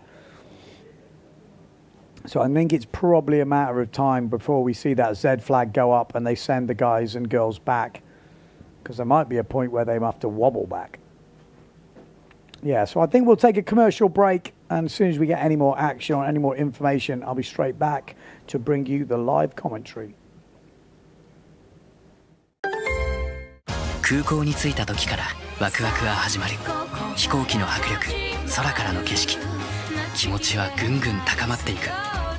空旅にしかないハイな気分があるんだ。 ANA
穏やかな風とともに揺られて京急に乗って自由気ままな一人旅。自然の美しさに包まれた三浦の街はどこかノスタルジックでとても温かく、私に元気をくれる。こんにちは。こんにちは。お魚すごいですね。全部これ三崎です。長く続くお店から新しいお店まで、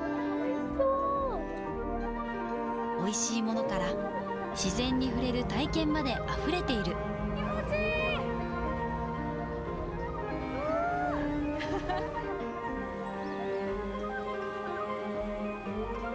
心のざわめきが風や波とともに穏やかに消えていく気がする。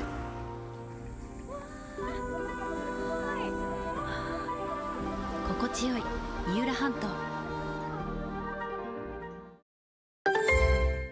空港に着いた時からワクワクが始まる。飛行機の迫力、空からの景色、気持ちはぐんぐん高まっていく。空旅にしかないハイな気分があるんだ。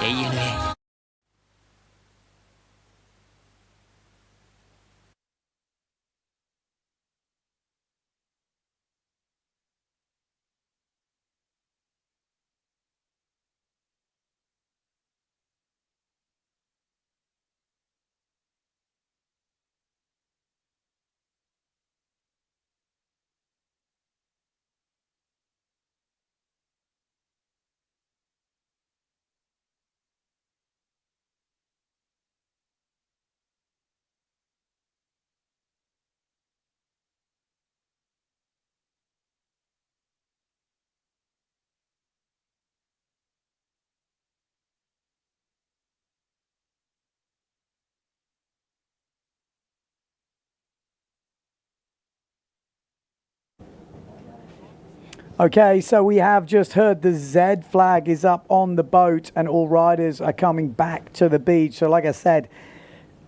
who knows? We're not 99% sure, but I have a feeling that could be it for the day. That's obviously not official, but just to give you guys, because I know there's a lot of you in Europe that are staying up, but the wind situation here, the locals tell me 9 o'clock till 12 o'clock is that window. After that, it goes a bit funky usually, and that's what we've seen every day. So again, not official, but the guys and girls are coming back to the beach, but that could very well be it for the day. So stay tuned, but it would not surprise me if we hear an official call in the next not so distant future of what the plan will be for the rest of the day. But good news is the wind forecast for tomorrow is looking very good, over 20 knots. So we could be finishing on a banger. Obviously, we've got to talk about the big news that just happened. Blanca Alabao going over the line early.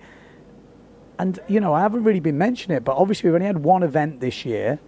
Blanca Alabao was in contention for Vice World Champion, obviously. Still in contention for World Champion, but with Justine Lemaitre absolutely dominating. But you've got to remember, Lena Erzin was doing well, but then she's ended up in that runners-up final. So it's all open in the women's fleet with only 2 competitions this year. So we'll obviously be doing the maths on all that, working it all out. But I have a feeling that could be it for the day. But stay tuned for the official call. And as soon as we hear anything, I'll be on to let you know the situation.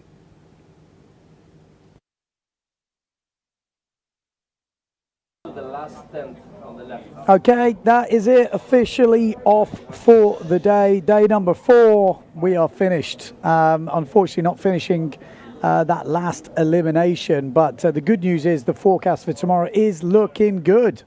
So the final day coming up, and we should have maybe a bit of drama, who knows. But at the moment, the world title or the world ranking leaders coming into this event are looking pretty solid right now. But the other places are definitely up for grabs. So, yeah, stay tuned. The highlight video will be out later, but we'll be coming back live tomorrow morning, same time. But there is forecast the wind from the opposite side, 20 knots. It's looking good.